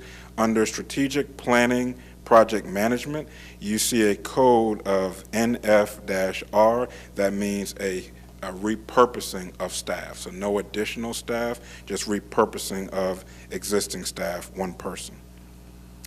Next column over, 4 boxes under Chief Financial Officer. The 2 purple boxes are 0 additional staff. The 2 blue boxes, 0 additional staff right now. Those are the 2 functions we want to focus on, asset management and financial analysis / reporting. As you all know, Ms. Penny Zerker, her first day of employment was April 4. She is traveling her learning curve to the system, to the organization. We're still working through strategic planning. I can tell you that we will move towards repurposing existing staff for those functions, but also hold the window open for us to come back to the board and suggest recommended staff if we need to under those functions. And we can go into that in detail if you'd like. The next 2 columns, Assistant Superintendent of Educational Technology and Assistant Superintendent of Facility Services, 0 additional staff being requested.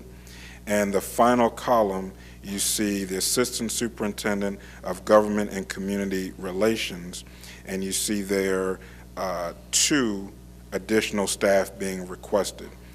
Media and Public Relations, and the concern resolution piece there, the final blue box.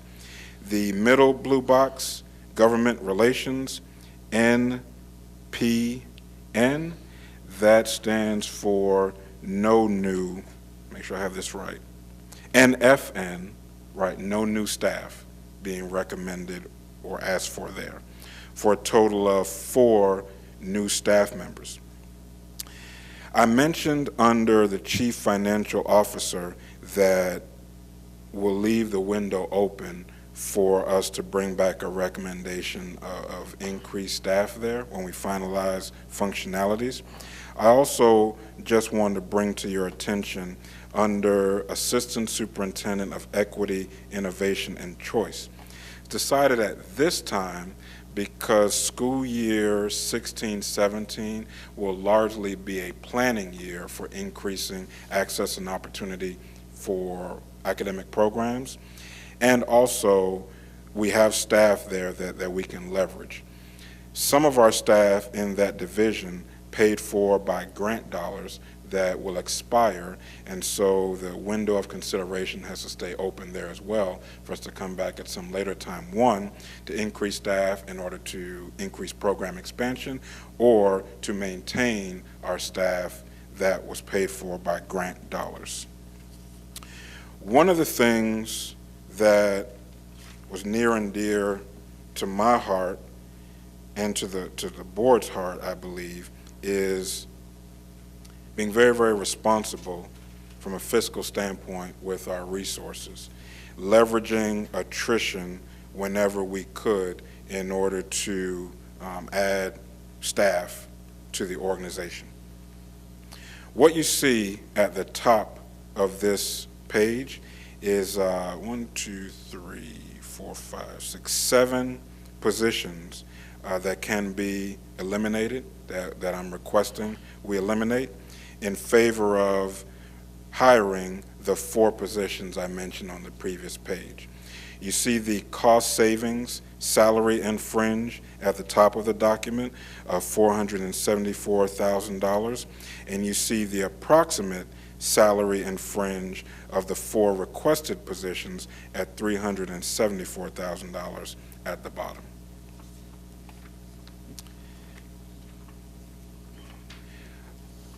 I'll open it up for questions or comments from the board.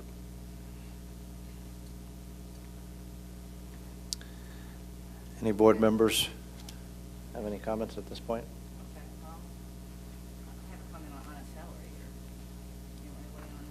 Sure.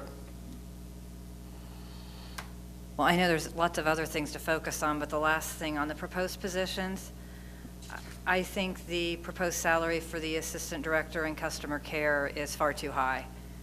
I don't understand the salary and benefits for that. I mean, that's more than some of our principals make. That's some than more people in much higher positions are making, and I can't support that at this time. Well, I think we would need to see the job description and the responsibilities. The title might not be doing it justice. I don't know. I noticed that one also, but without knowing the details, I really can't draw a conclusion. Just the fact knowing what elementary principals make and what all of their responsibilities are, I can't remotely see how this job description can compare to what an elementary principal does in their day. And to have this position make more than an elementary principal makes, I believe, is an insult, and that's where I'm at on this. Okay. Any other comments? I have questions. Mrs. Belford? I'm curious on the Assistant Director of Student Activities. Not necessarily a concern, but I guess, and probably for all of them, I would like to understand why we believe these new positions are necessary. I'm sure that you all have worked very hard and very diligently in making sure that this is the right direction for us to go. But I'm hesitant to give it an okay stamp without a little more explanation as to this is why we believe we need this particular position and the value that it's going to bring to the organization, whether it be freeing up other staff members to focus on other primary things, or I just would feel a little bit better if I had a little more information. And I'm going to, so I'll jump in, add some comments, and I'll ask the senior staff members to come up and go even deeper than I will. I'll start with Assistant Director of Student Activities, if Dr. Theddy can make her way up here. And I'll really make my comments really brief, but building on what's already strong in our system, right? We're a very high-performing academic institution or school district, but our extracurricular activities are really important to this community as well. This gives us an ability to put more structure, more organization, more visibility, more expectations around that, and also within the Division of Student Services.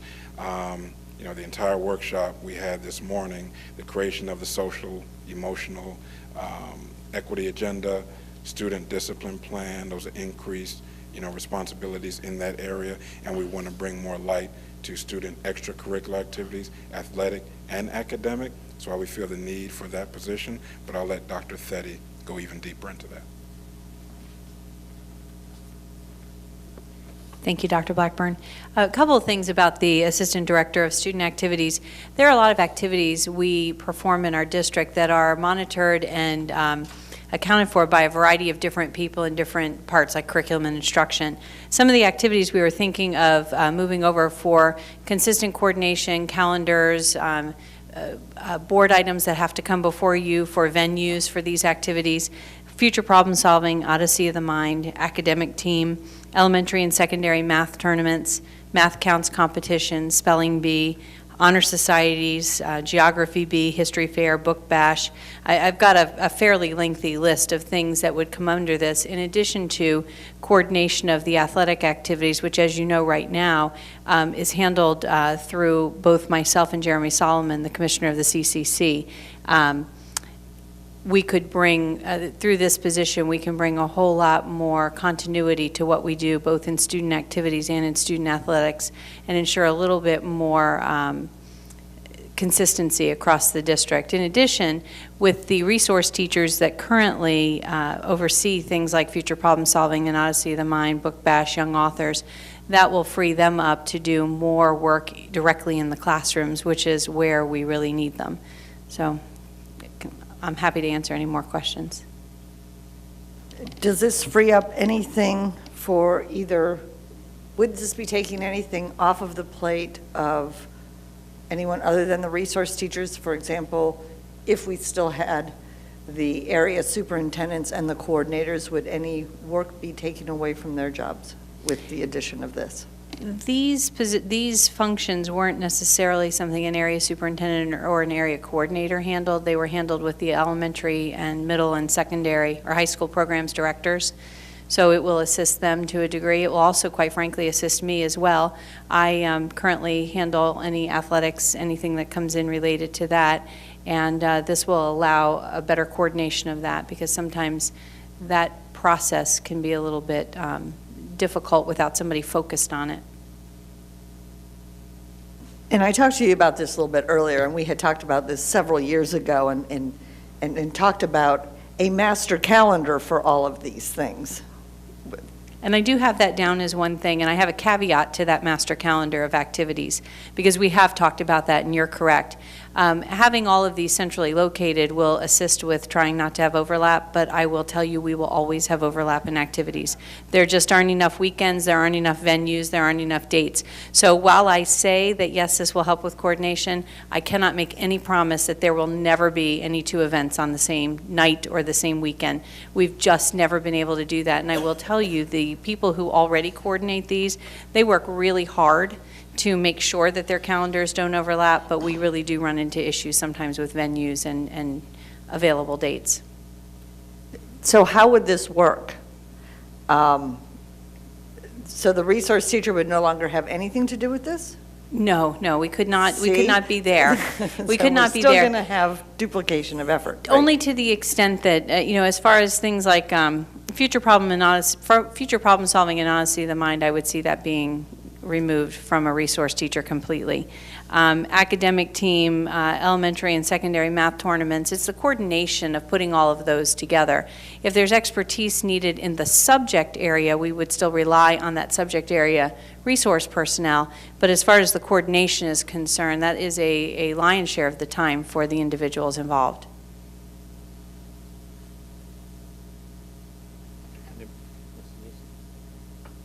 The other comment I want to make is, as we're adding positions, there is one equity issue that I want to draw to the board, and I know I commented on salaries here, but when you look at the 10, 11 senior staff positions, any of these positions fall underneath that. One of the senior staff positions falls significantly below the others. One of the senior staff positions is at $96,000. And I think it is extremely unfair. I know we said we would deal with those salaries later, but I think it is extremely, extremely unfair to add any new position that falls underneath a senior staff position that makes more than any one of those people across the top. And I believe any of these extra dollars, there ought to be a minimum salary for the people across the top. And I know we were going to make some adjustments for some of those people, but to say any of these new positions is going to come in below, they're going to fall under that chart, and any of the people falls below a senior staff member, one of these positions would come in $20,000 higher than a person across the top, is wrong. How can we add a position that falls underneath somebody and make $20,000 more? And I guess I have a problem with that, and to continue to add people when somebody at the top, we're never going to get that part right. And I don't know when is the right time to talk about that, but I want to bring that up. And that's just not only at the senior staff level. We have that all over the place where we have other equity issues of removing hours from many positions and, like our clerks and our media assistants, et cetera. So there is much more to what you're saying. I'm not sure which one who you're referring to or what you're referring to, but there is much more about that. And that is one of the things that, Dr. Blackburn and I have had several conversations about. We need to fix what's broken as well, and that needs to be a part of this whole entire plan. Mr. Craig. This is salary and fringe, correct? Correct. This is not salary. What's our fringe rate right now, Dr. Kent? Karen? Fringe rate. Make sure that we're comparing apples to apples, because that's not salary. No, That's a it's not. salary and fringe, big difference, right? There are two different things we have to consider. When you look at the percentage that makes up FRS, FICA, Medicare, that's 15.5% roughly. And then there's another assumed taking the medical insurance, which is another $7,371 on top of that. That's a flat rate no matter the position. So for example, if we looked at the Assistant Director of Customer Care, this position is based on the secondary AP, 12-month AP salary at midpoint. That's very conservative. The likelihood of someone coming in at that midpoint is probably rare, but we want to be conservative in building our numbers. I'd rather come in a little high on my estimate and have the actuals improve than bring you a low number and have someone really good that comes in higher. So the starting salary on that one's $79,183. We have fringe of $12,248 with a medical of $7,371. And that brings us to the $98,000 number. Thank you. Good point. Thank you. And could we bring these back with them split out? We can do that. Thank you. Mr. Craig. Just one more question on that, and I know you can't answer it now, but what I think would help, and what I hear everyone kind of saying, that if we're going to add these positions, and of course we haven't seen the job descriptions yet, so as the chairman pointed out, that's critical to understanding what it is that they're going to do. But the ROI for each of those would be very helpful as well. And when I say that, we've in generalities talked about how it might help and take some time away from other positions. If we can, no kidding, nail that, how much time in a day is it going to take away? How is this person going to spend their day so that we can see the exact ROI and how it will affect the efficiency of the positions that it may be either augmenting or replacing? Okay. Does that make sense? Absolutely. Yeah. One piece, the job descriptions are actually attached to this agenda item. Yeah, they're on there. Yeah.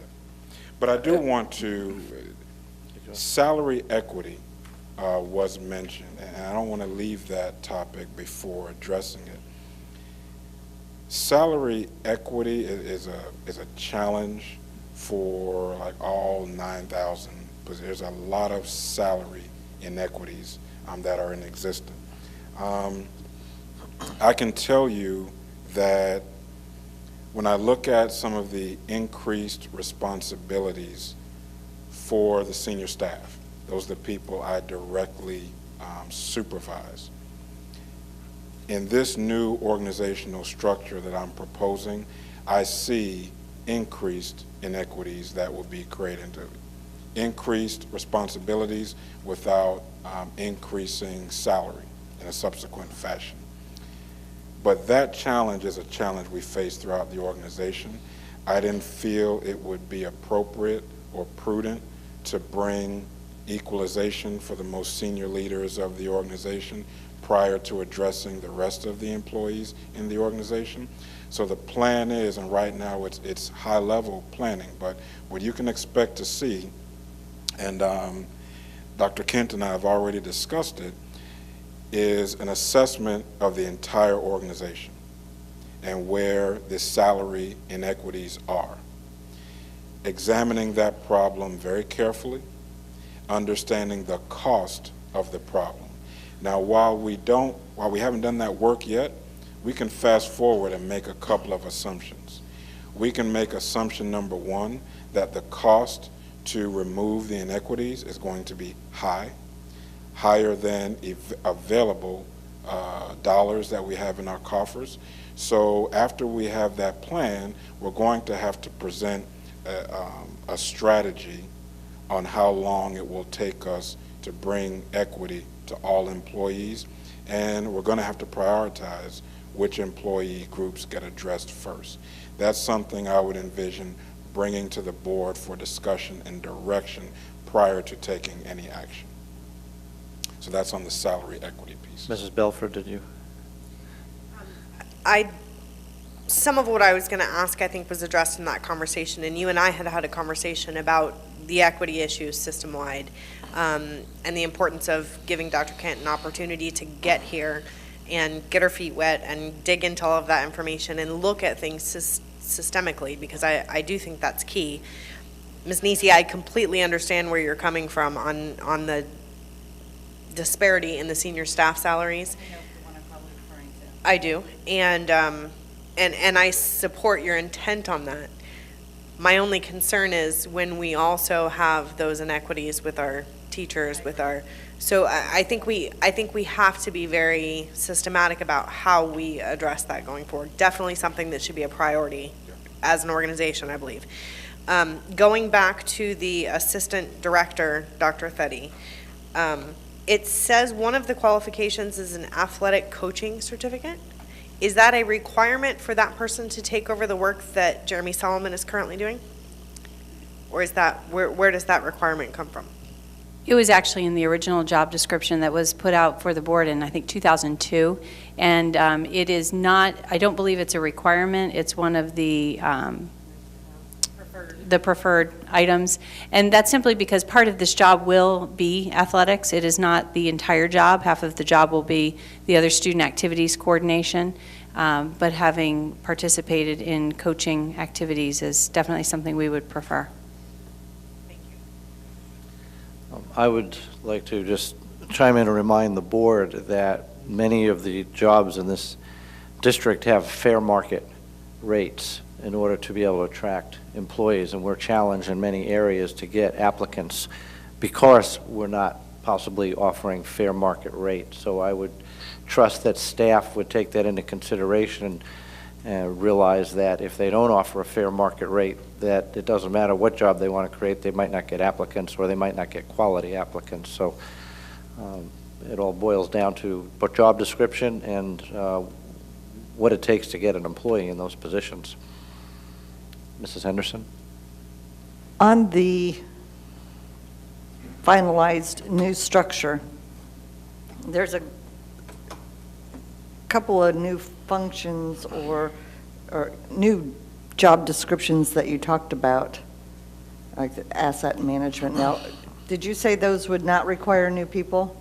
At this point, under the Chief Financial Officer, asset management and financial analysis and reporting, those are going to continue to be studied. Those are additional functions, but we don't have job recommendation tonight. So none of the blue ones up there will come back with any new job descriptions or new personnel, is that right? Each one in blue has, if you look at the coding in black, it matches up with the legend on the far left of the document. So under Chief Financial Officer, you see NF-PN that corresponds with potential new position. Once Mrs. Zucker is able to analyze her current human resources against what the jobs and functions and expectations would be under asset management, financial analysis, and reporting, determine what, if any, gap exists, then at some point down the line, I want to leave the window open to make staff recommendations. At this point, we don't have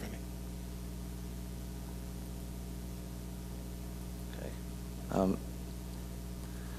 Mrs. Nisi, did you have something? Yes, I do.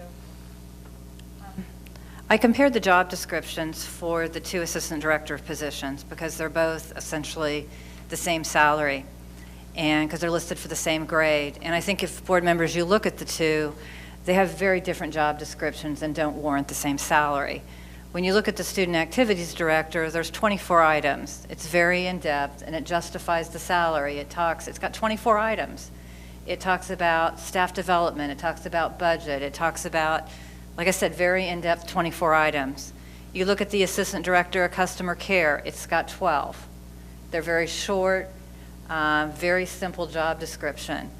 And so in order to justify a salary of that level, the job description should match it. So Dr. Blackburn, with the job, I would suggest you look at the two job descriptions, and to ask for that type of salary, the job description should match it. And in my opinion, it doesn't even come close.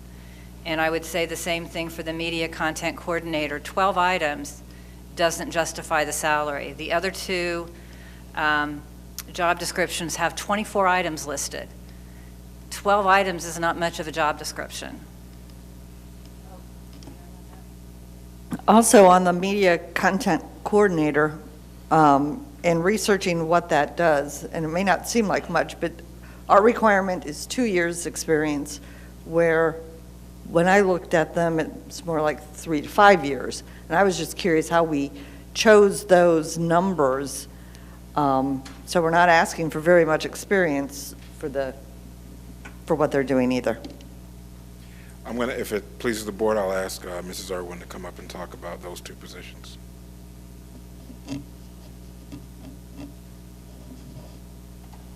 Which one do you want to start with? Let's start with the one that you're asking such a large salary for, because the 12 items just don't cut it for me. I mean, I'll just be real honest, Michelle. It's very weak. Let's talk about what the intent is. So with the elimination of the area offices, what we've noticed is that there seems to be a lot of escalated calls that have always gone to the area offices. And then they also get sent out to me, my office, to security office, the transfer, people, emails, they're going all over the place. So we don't have a consistent way of dealing with those particular calls, number one. We don't have really a lot of data either from the ground all the way up to central office on what types of calls are coming in, how we're dealing with those calls, how often, how quickly are we responding to our customer base. And when we think about the school, some of the competition that we face out there with choice and charters and virtual schools, we really want to focus on our customer service efforts from the school level all the way up. And number two, with the loss of the area offices and with the intentional design of focusing on teaching and learning, having a centralized customer care center to mitigate some of those problems before they ever would get to the assistant superintendent or one of the area coordinators, or I guess we're just saying coordinators now, will free up their time so that they can work on curriculum and instructional practices. So we often get, Dr. Blackburn will get calls coming into his office and the parent hasn't even called the principal. So what we're looking to do is create a process where calls coming in are, one, documented. We set some time limitations on those based on some procedures that we will develop. We try to mitigate some of those issues before they get forwarded to student services or food services. We track that, and then we start looking for trends on how we're dealing with some of these issues. And if we see trends where parents aren't getting calls back, then we can work with either the assistant superintendents of either elementary leading and learning or high school leading and secondary leading and learning to develop training opportunities. So the reason why we're looking at somebody with an assistant principal level background is twofold. The first is it's got to be somebody who's had some experience in the school building dealing with these kinds of issues in the past, that knows the student handbook, that knows our policies and procedures. And second of all, it was designed as an administrative pipeline to give them that extra experience before they enter into a principalship's job. And so while it originally we kind of played with some different ideas of, moving a teacher on assignment up into a dean's position, a dean up into an assistant principal, and it would have been cheaper to do it that way, but we realized that we would have put some burden on our secondary schools in particular by doing something like that, because they would have lost somebody. If you put a teacher on assignment in an assistant principal's position for a year to get that experience, that teacher on assignment doesn't have the opportunity, doesn't have the authority to do evaluations. So we felt that maybe some of our principals wouldn't be real open to losing that assistant principal for a year, to give him or her that opportunity to grow in a leadership position. So that is really the justification. We're really hoping to centralize how we do things, change our practices district-wide, be consistent, because we heard that out there in our listening learning, that we don't handle things consistently throughout our district. And this would be a way for us to be able to start that process and redo some of the ways we handle concerns. Like as an example, as we have this, we're looking at different databases to manage this system. If we find that we have a community member that's calling 10 different offices with the same concern, we can pull it up and see that it's already been handled, and that will change how maybe we would, the amount of time we would spend running around calling people to get the same information. I will use case in point. Just yesterday, in the last couple of days, we're all familiar with the viral video that we've had going out there. We had several of us doing the same amount of research, spending the same amount of time calling the principal, getting the information. In a centralized system, we can pull that information, it can be entered in once, and we can pull it in and add case notes to that. And so that was the purpose of looking for an AP at the high school level. I got to say, that's more of a process issue, and I understand what you're trying to do.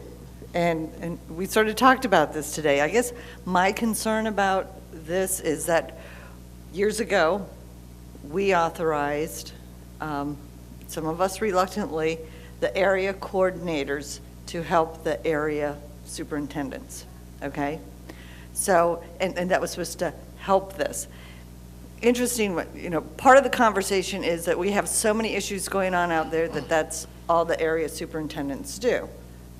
I'm not sure that's all you do, but my point is that if that is the perception that that is all you do, then again, that maybe it's more of a process issue. I'm not sure how, and part of this for me is I can't even envision how this person would work. For example, if with 2 of them in each of the area now, and that's all they do, and the coordination that it's going to take of having somebody have to know, there's no way that this assistant principal is going to be able to answer the student services question. So basically, they're just going to come in and say, here you go, Dr. Theddy. Oh, it's a curriculum thing? Here you go, Mr. Novelli. Oh, it's an HR thing? Here you go, and hand it off. So I don't see how this is going to help. Now, that's number 1. Number 2 is, and you don't have to answer it tonight, you just need to provide us to it, because I think John alluded to that earlier. And then the software that you're going to buy, how much is that going to be? Because that's not included in any of the in your costs here. That, we're just researching what types of technological resource we can use to help us manage that data. So that's purely in research form right now. If I could suggest, no disrespect to the board, but I don't think any of us are exactly experts in all of these different types of jobs and what they warrant. I suggest that we get more details like you stated, Mrs. Henderson, and have staff justify to us why this is warranted, and then we'll go from there. We can opine up here all day long about and speculate about what we really don't know. We don't have detail on. I don't think this is the format to dig into it right now. But I do agree that the concern and the perception, but we ought to give staff a chance to present that to us, maybe in our one-on-ones or follow-up meetings. We can absolutely do that. If I could mention, we've mentioned 3 of the 4 positions. The Director of Elementary Programs. When I met with all 82 principals prior to spring break, in small group sessions of maybe 15 to 20 principals at a time, I spoke to them about and asked the following question. With the elimination of the area office and the elimination of the curriculum division, what in this plan gives you the most angst, the most concern that I need to be aware of? And hands down, the principal said, it's the immediate contact and support I'm getting right now from my area offices. Okay, that was their hands down greatest level of angst in this proposed organizational structure. So when we look at very, very good feedback, great feedback on creating the Office of Elementary Leading and Learning and Office of Secondary Leading and Learning. But when the notion of 55 schools in addition to the district departments reporting there, the concern was around having that immediate access to support like I currently have right now in the area office. So that's why primarily we're recommending an additional elementary director in the leading and learning. I just wanted to put that out there, but I would absolutely appreciate the opportunity to provide additional information between now and May 10 when this comes back. Mrs. Nisi. Before we leave this particular job description, my thoughts are is it still needs to be worked on. I mean, I may just be one, but I don't feel there's enough to it to justify the salary grade or where it's located on it. It just seems weak to me. Got it. It's the same salary as the previous elementary? Well, it's the same one as the... No, Ms. Nisi, you were referring to customer care, I believe. Okay, customer care. Director of Elementary, is that the same salary grade? Yes, same salary range, but again, you heard Ms. Zucker mention she chose the midpoint because we don't know who will be hired yet. Okay. Anybody else on this right now? I'm sorry, go ahead. Yes. Just want to make sure we were not still on the same. The only thing that I found missing, and first of all, I think, the organizational structure you put together is excellent. I know you put a lot of work and pencil to paper on it, and thank you for not making changes just to make changes, but changes that actually mean something. So I commend you on that. The one thing that I did question, I think, in one of our one-on-ones was where legal fit into this.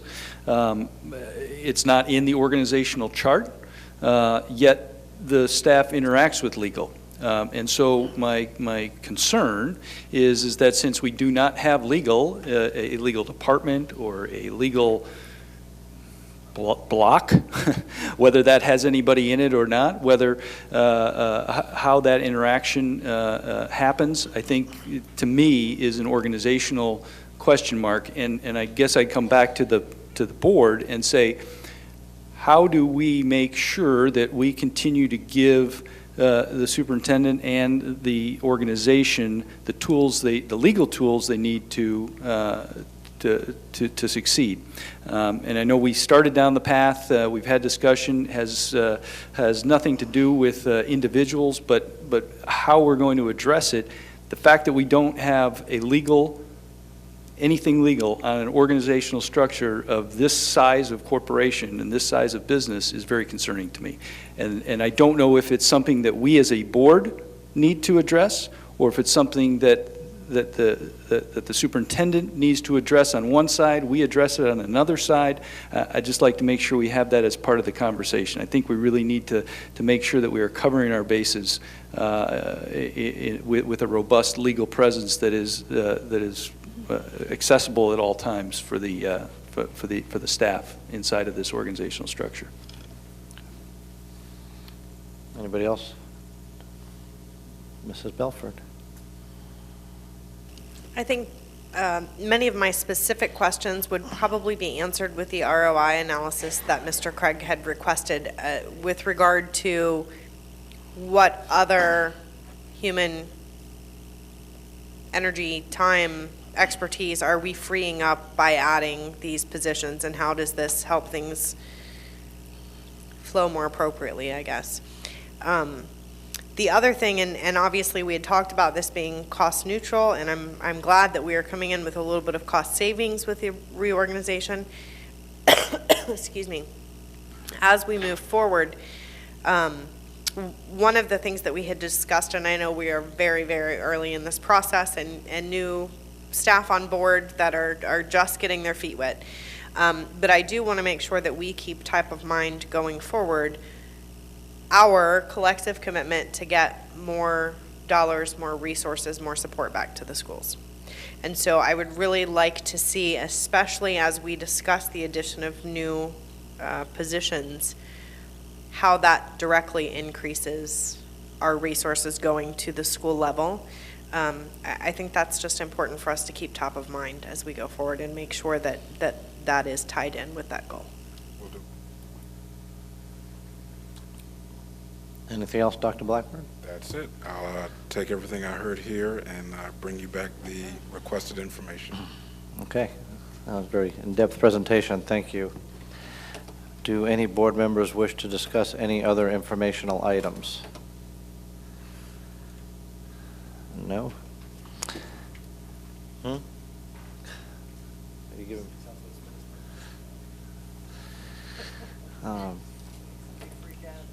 Yeah, let's do that. That leads us to discussion points. So we are going to move on to the first discussion point, which Misty, board feedback on policy. Please start that conversation. Thank you. So this issue came up as I was reading through minutes of a committee meeting. And as I was reading through the minutes of the committee meeting, there was discussion about maybe we should do this way, maybe this would be a better way for us to go. And the staff response was that would be against, that would create a policy issue. And so I don't think the intent of that conversation was for staff to say, we're not going to do what we feel is right because it goes against policy. But I think unfortunately sometimes that is the impact. And so I wanted for us collectively to have a public discussion. For me personally, I would certainly hope that if we as a governing board established policy that prevented any of our team throughout the organization from doing what they felt was in the best interest of our students, our teachers, our community, that they would feel comfortable coming and saying, I respect your role as establishing policy, but I feel like I have to give you this input that this policy is keeping us from doing what's best. And I don't know that at this point we have established that expectation or given permission, as came up in our discussion the other day on our objective lead team, for staff to come to us and say, we feel like you need to know more about how this policy impacts what we're doing on a daily basis. And so it would be my hope that we could establish that expectation, not necessarily that they drive our policy decisions, but certainly that they give us input if we have adopted policies that are keeping them from being the very best that they can be. Shouldn't they be telling the superintendent? Well, and perhaps they are telling the superintendent. Or, well, I don't know, and maybe there's not an issue here, but my point is, I just think that as we look at establishing a new organizational culture, that needs to be a clear expectation. That it's not that the board says, this is what you're going to do and you're going to do it. It's that we work together as a team to establish policy that helps us to be the best that we can be, and that there be that input if there are issues with our policies. In this particular instance, it was a policy that was driving decisions that were being made as far as purchasing, and the discussion was, well, basically we think that we would be better off doing this, but board policy says we can't, so we're not going to. And I don't want to be the board that ties the hands of our staff as far as making decisions. I just want there, at least from my perspective, there should be a very clear expectation that it's okay to say, hey, do you guys realize the impact of this? Not to say that we change it necessarily. We'll have discussion, we'll ask questions, we'll ask for validation as to why it needs to change, but I do think that there needs to be that acceptance of that dialogue on the issues so that we don't have people making decisions that are not in the best interest of students and teachers and communities because the board has set a policy that they don't realize the impact.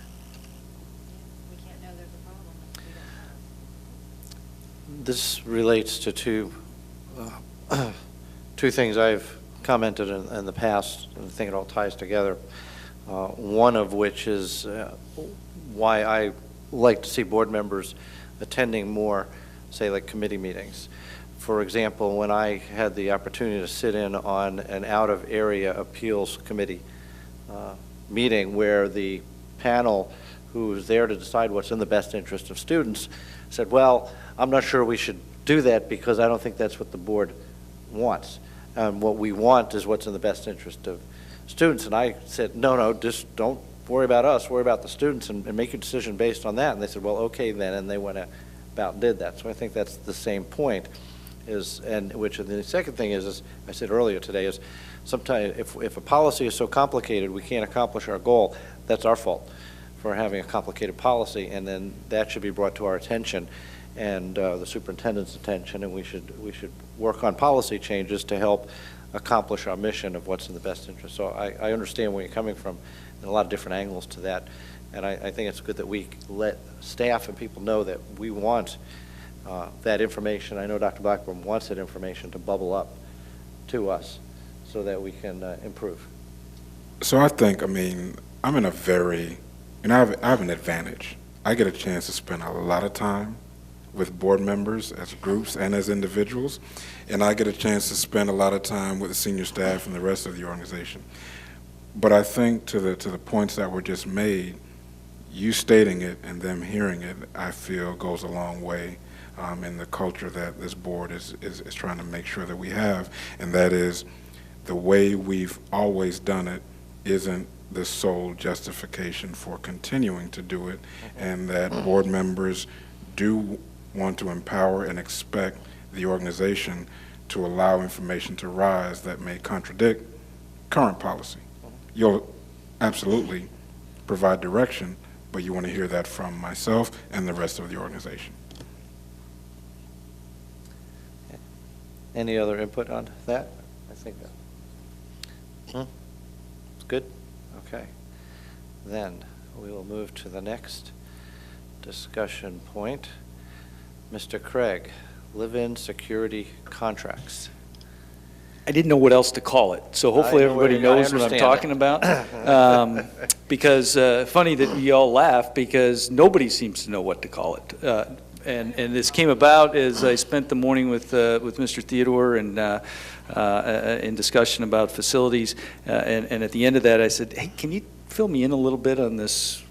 The people that are living on many of our campuses, how does this work? How does facilities? He said, hey, that's nothing to do with us.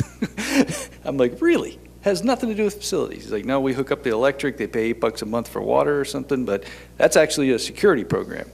So then I went and talked to Mike, and Mike's like, Lieutenant Scully rolled his eyes, said, yes, that is sort of a security program, but it's not one that is truly security related. It just happens to fall underneath me for some reason. I got a history. Mike's not here. I was hoping that he would come up because he was going to give some information. I don't have all the numbers in front of me, but there seems to be quite a bit of confusion about who actually lives in some of these facilities, how they got there, how long they're going to be there, and what return on investment we're actually getting for them living on the property. I understand the concept was, and Dr. Blackburn provided a very good relevant story that happened down south, very, very similar situation. But as we move and we improve the security of our facilities, I question how this fits in and how this continues to impact security. And so therefore, unless any board members have any extra information they'd like to provide, I'd like to get staff, and I'd like to ask the superintendent to kind of lead us through where we sit with the history, where we sit with these contracts or agreements or whatever they are, what benefit they're bringing us as a district, how they impact students in the classroom, and then what the long-term suggestion is for their continued use. I can do that. Lieutenant Scully did brief me on the matter. I believe the number is approximately 20 such issues that we have across the district. Working with staff, we can absolutely do the research into it and then bring a recommendation back to the board. Thank you. Good idea. And since it was mentioned that Lieutenant Scully is not here, if you didn't know, he had a family emergency. And he did notify us, and he did call in for backup to cover him. So he's on the ball, and we wish him and his family the best. Was there anything else on that topic?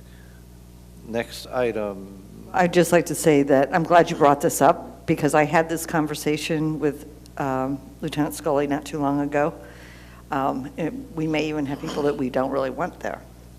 And so this is really sort of, for me, I'm glad you brought it up, but I think it's sort of a priority as we're moving forward, and let's get rid of this if we need to. One of the other things that was mentioned during my conversation is that sometimes in the past what has happened is that because they are trailers or old buildings, sometimes these people just get up and leave, and then we have to pay to get them removed. So that's a cost to our organization. So, first of all, the way the contract written, they should be, responsible for that. But I think it's sort of a priority, at least for me. John? I agree, especially from a security concern, and knowing who, if we're going to have single point access to schools, it's kind of hard to know who's coming in and out of somebody actually living there. I will absolutely accept it as a priority and treat it as such.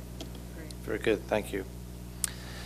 The next item is actually something quick. The FSBA has asked us to reconfirm our legislative appointee, and I wanted to confirm with Mrs. Henderson that you wish to continue. You do wish to contend, very good. If I may. And I don't recall who the alternate is on that, if there is That one. would be Mrs. Misty, Belford. and that, will you continue in that role? And that makes that one real quick. Thank you very much. I have something I wanted to bring up kind of as a discussion point,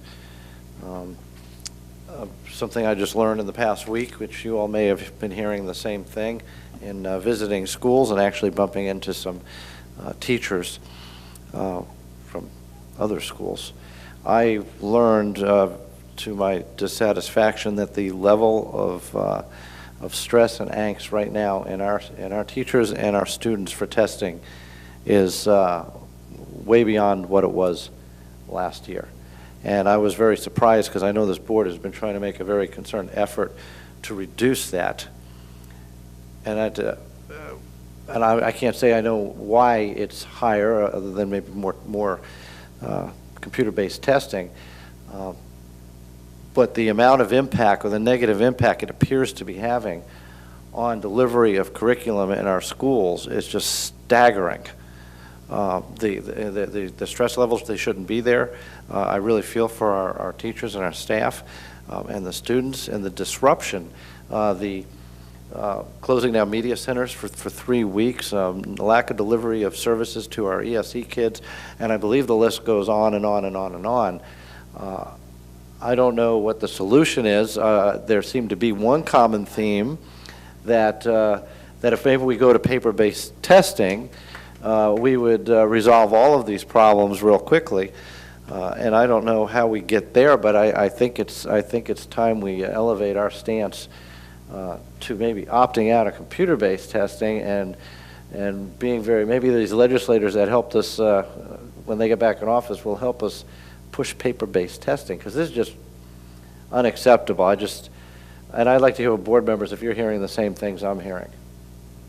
I have not heard that this year, but I have to say that in the past, one of the things that we have to do is we have to certify that we are computer ready.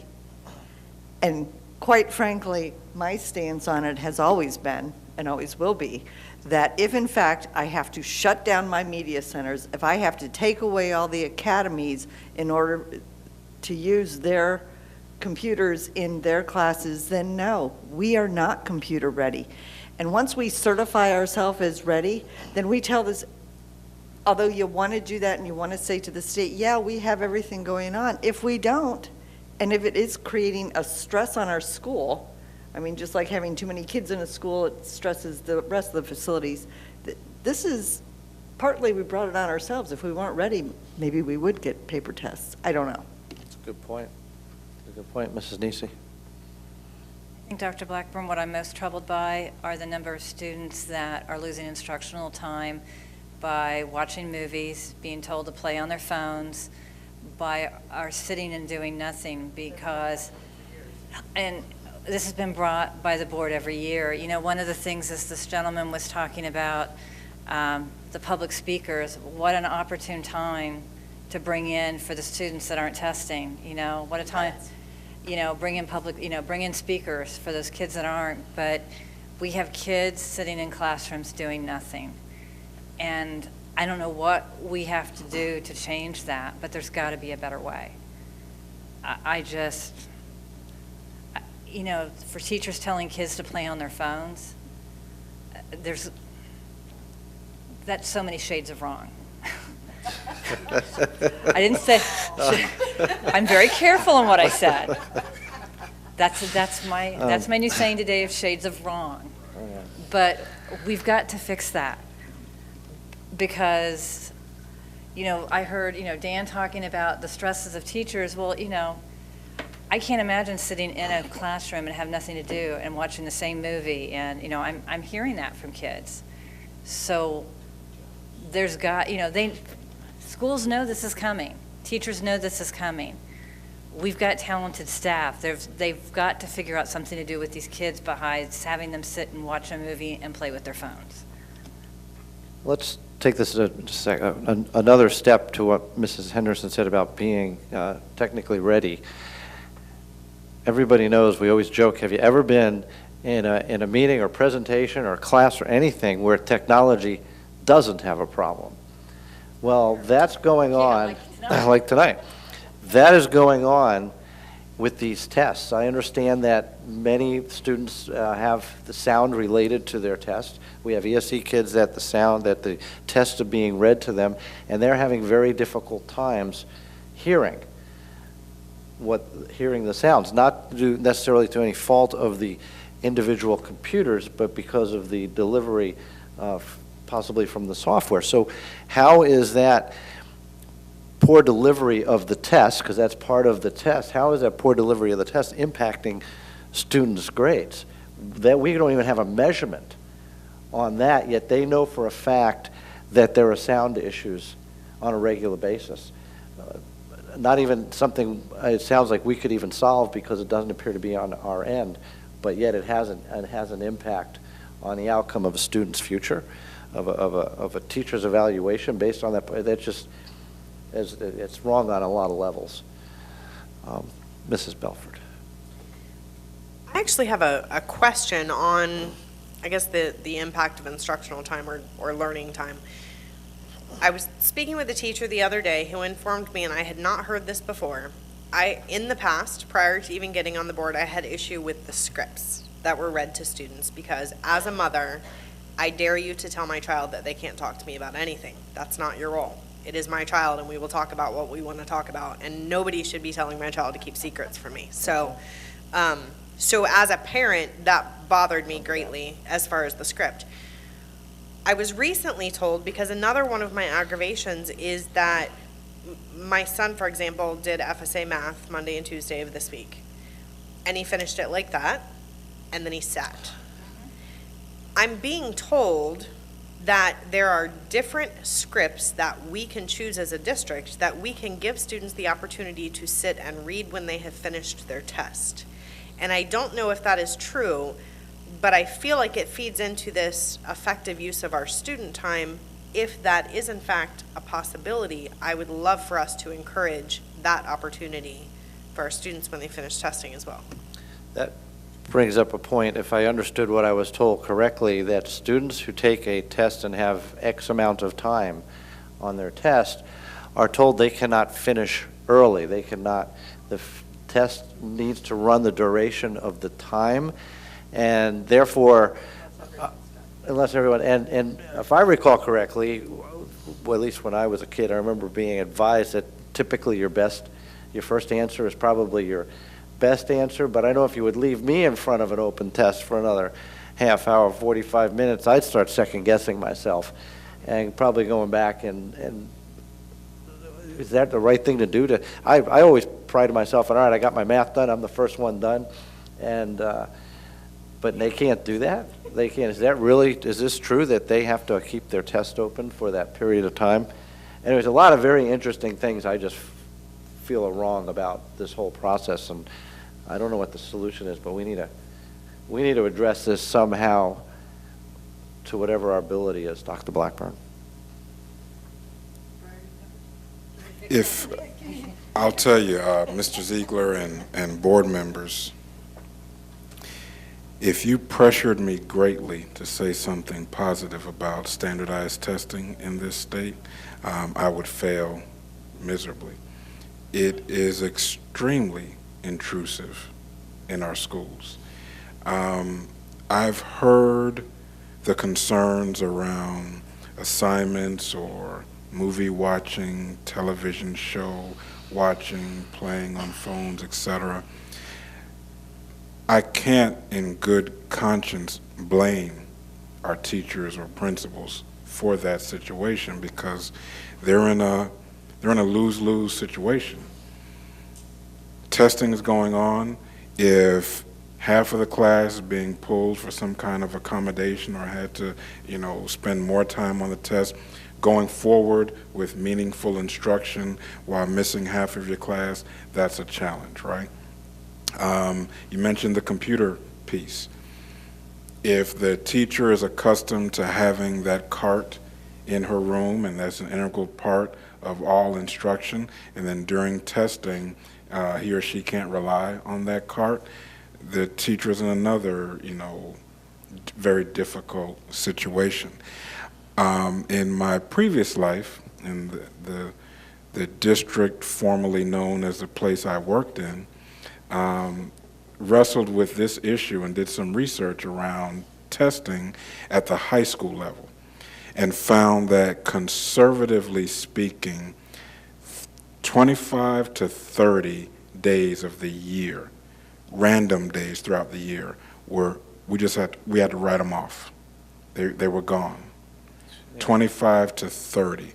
Now, one of the solutions that we created, and it took 2 years to phase in, but the creation of a super session, right? So it was basically admitting that we're going to lose some days to testing, but can we minimize the negative impact? And so the end of the story, the punchline is, we went from 25 to 30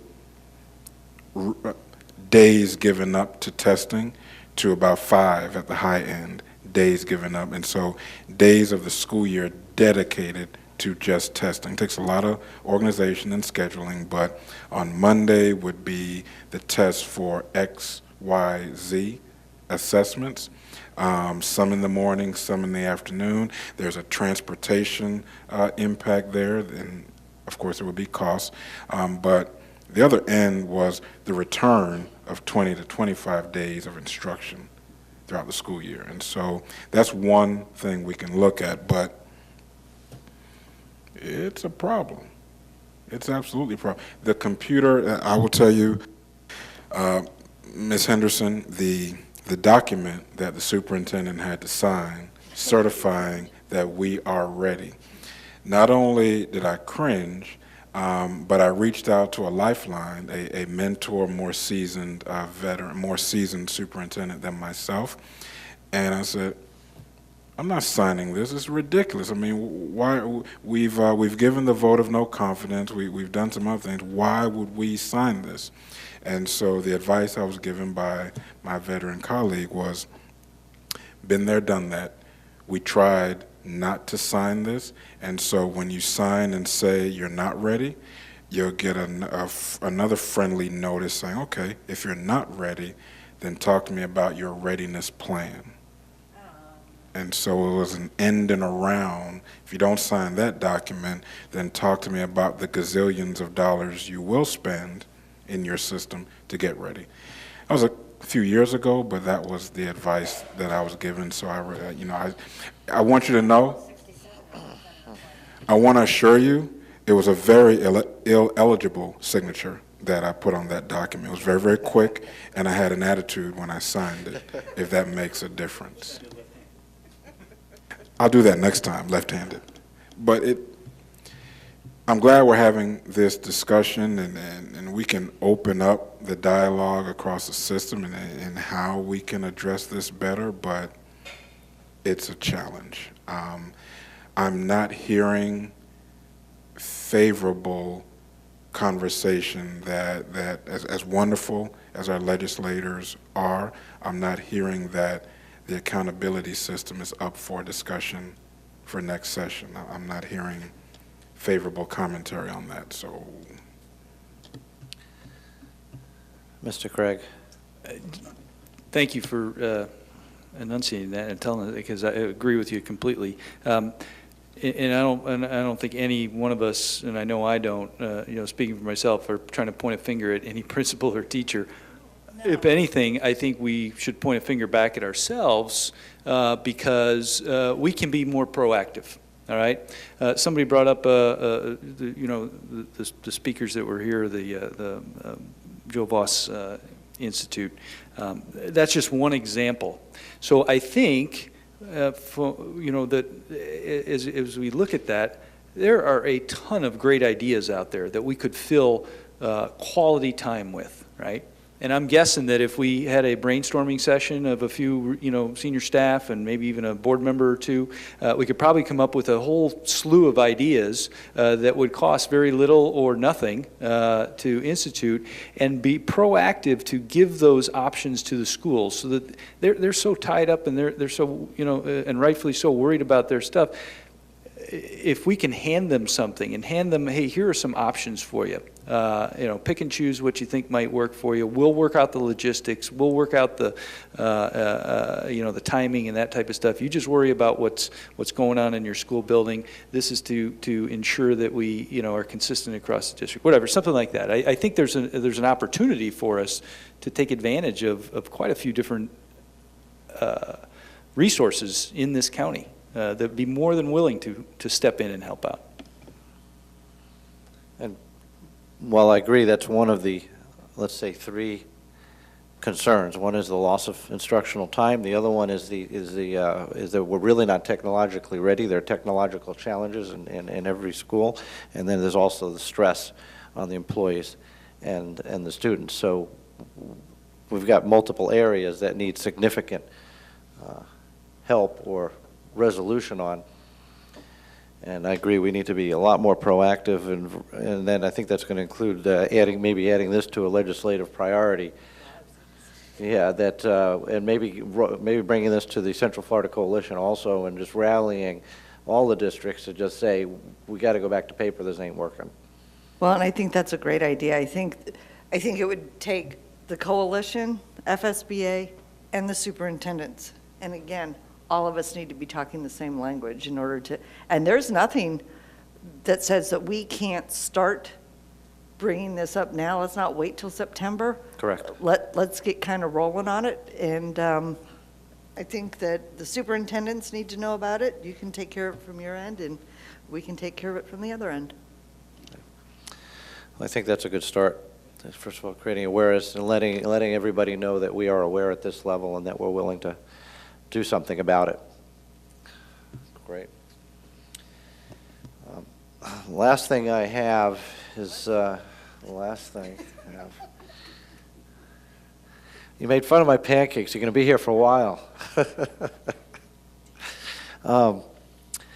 So the other, last week I was at the gym one morning watching TV, and you know, it's always interesting on TV, and I see these videos that they're playing of students having serious confrontations or fights with teachers. And it really bothered me for a lot of reasons. And so I wanted to bring up my concerns, one of which is you know, our teachers, our staff, our bus drivers, they're all, in my opinion, they are all just as much heroes in our world as our local police and our military because of the job that they do. And I'm thinking to myself, you know, this country is going in the wrong direction when you have groups out there attacking police officers and not respecting the heroes. And now all of a sudden we're seeing that, I think, more and more in our schools. And I think in our school, it's a terrible place for us to be in our schools attacking heroes. But unlike our police, our staff cannot defend themselves to the same level.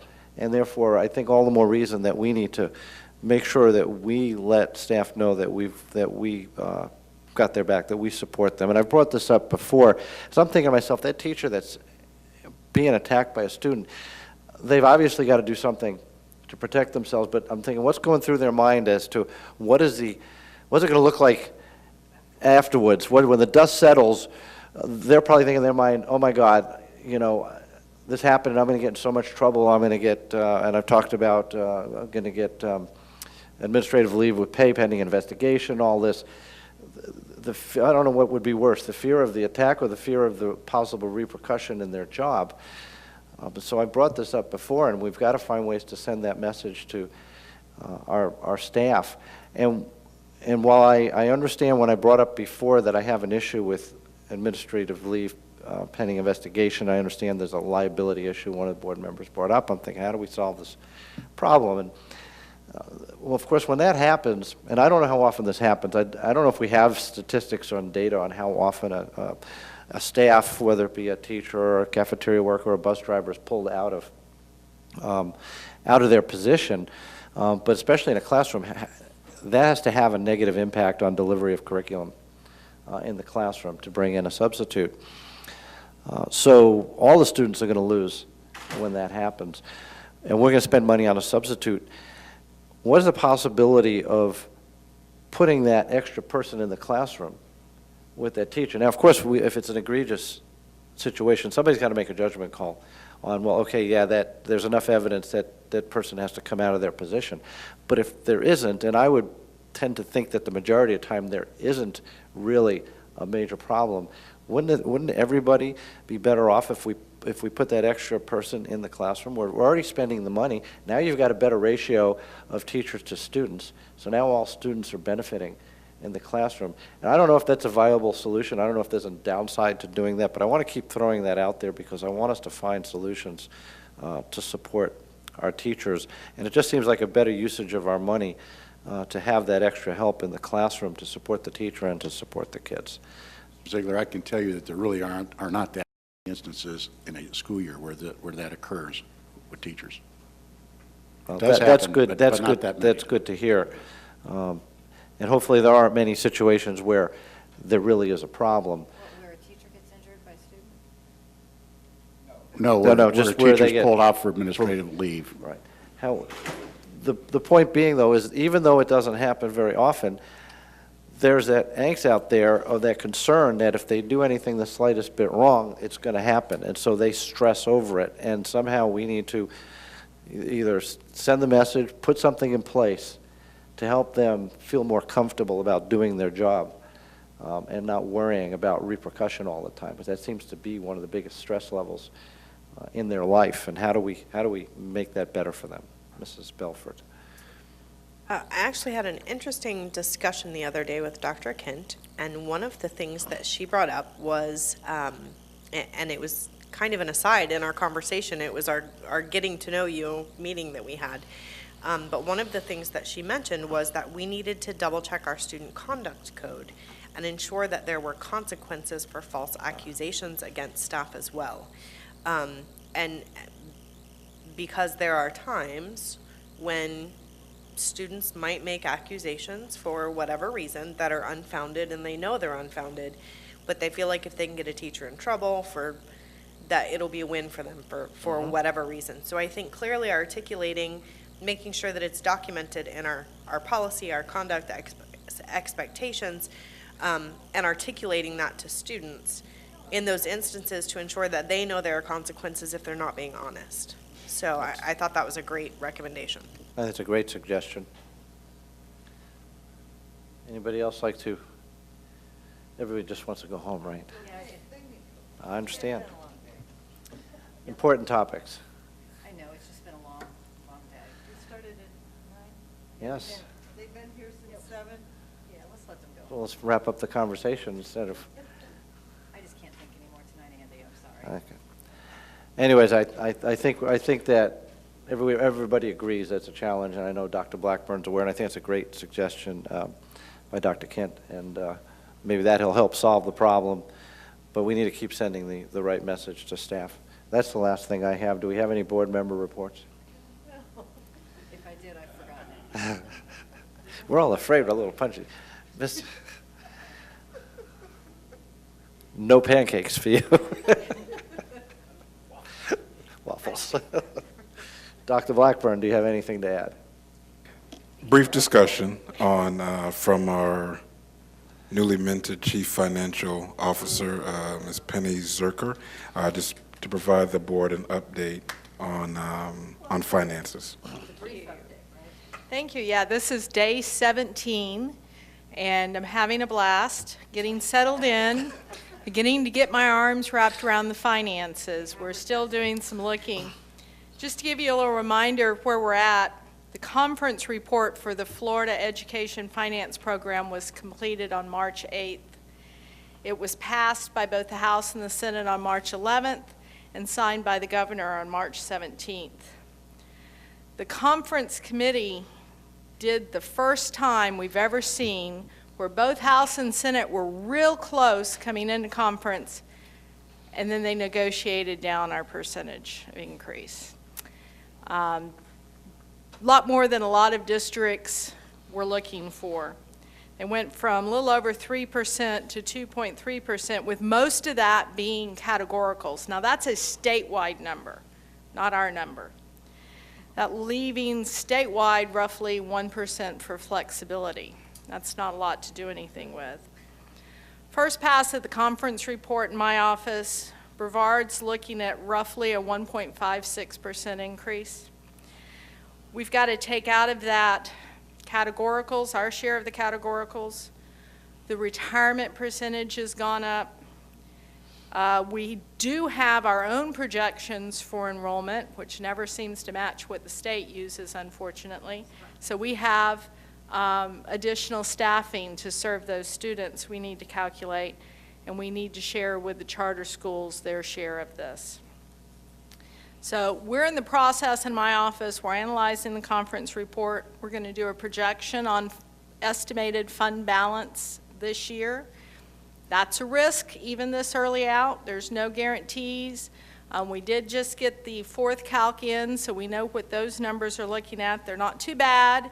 We're still relatively flat with a slight increase in funding there. We're going to verify our calculations. On May 10th, I'm going to come back and I'm going to give you a full money one-on-one, my version of it.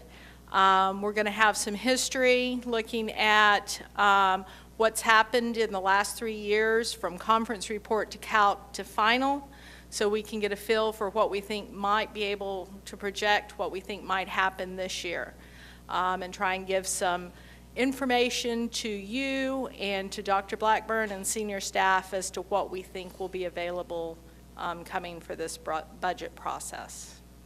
And that's where we're at the moment. Can I answer any questions or anything at this point?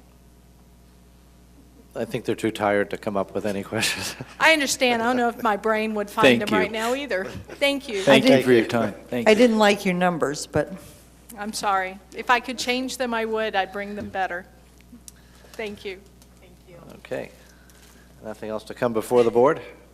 We're adjourned.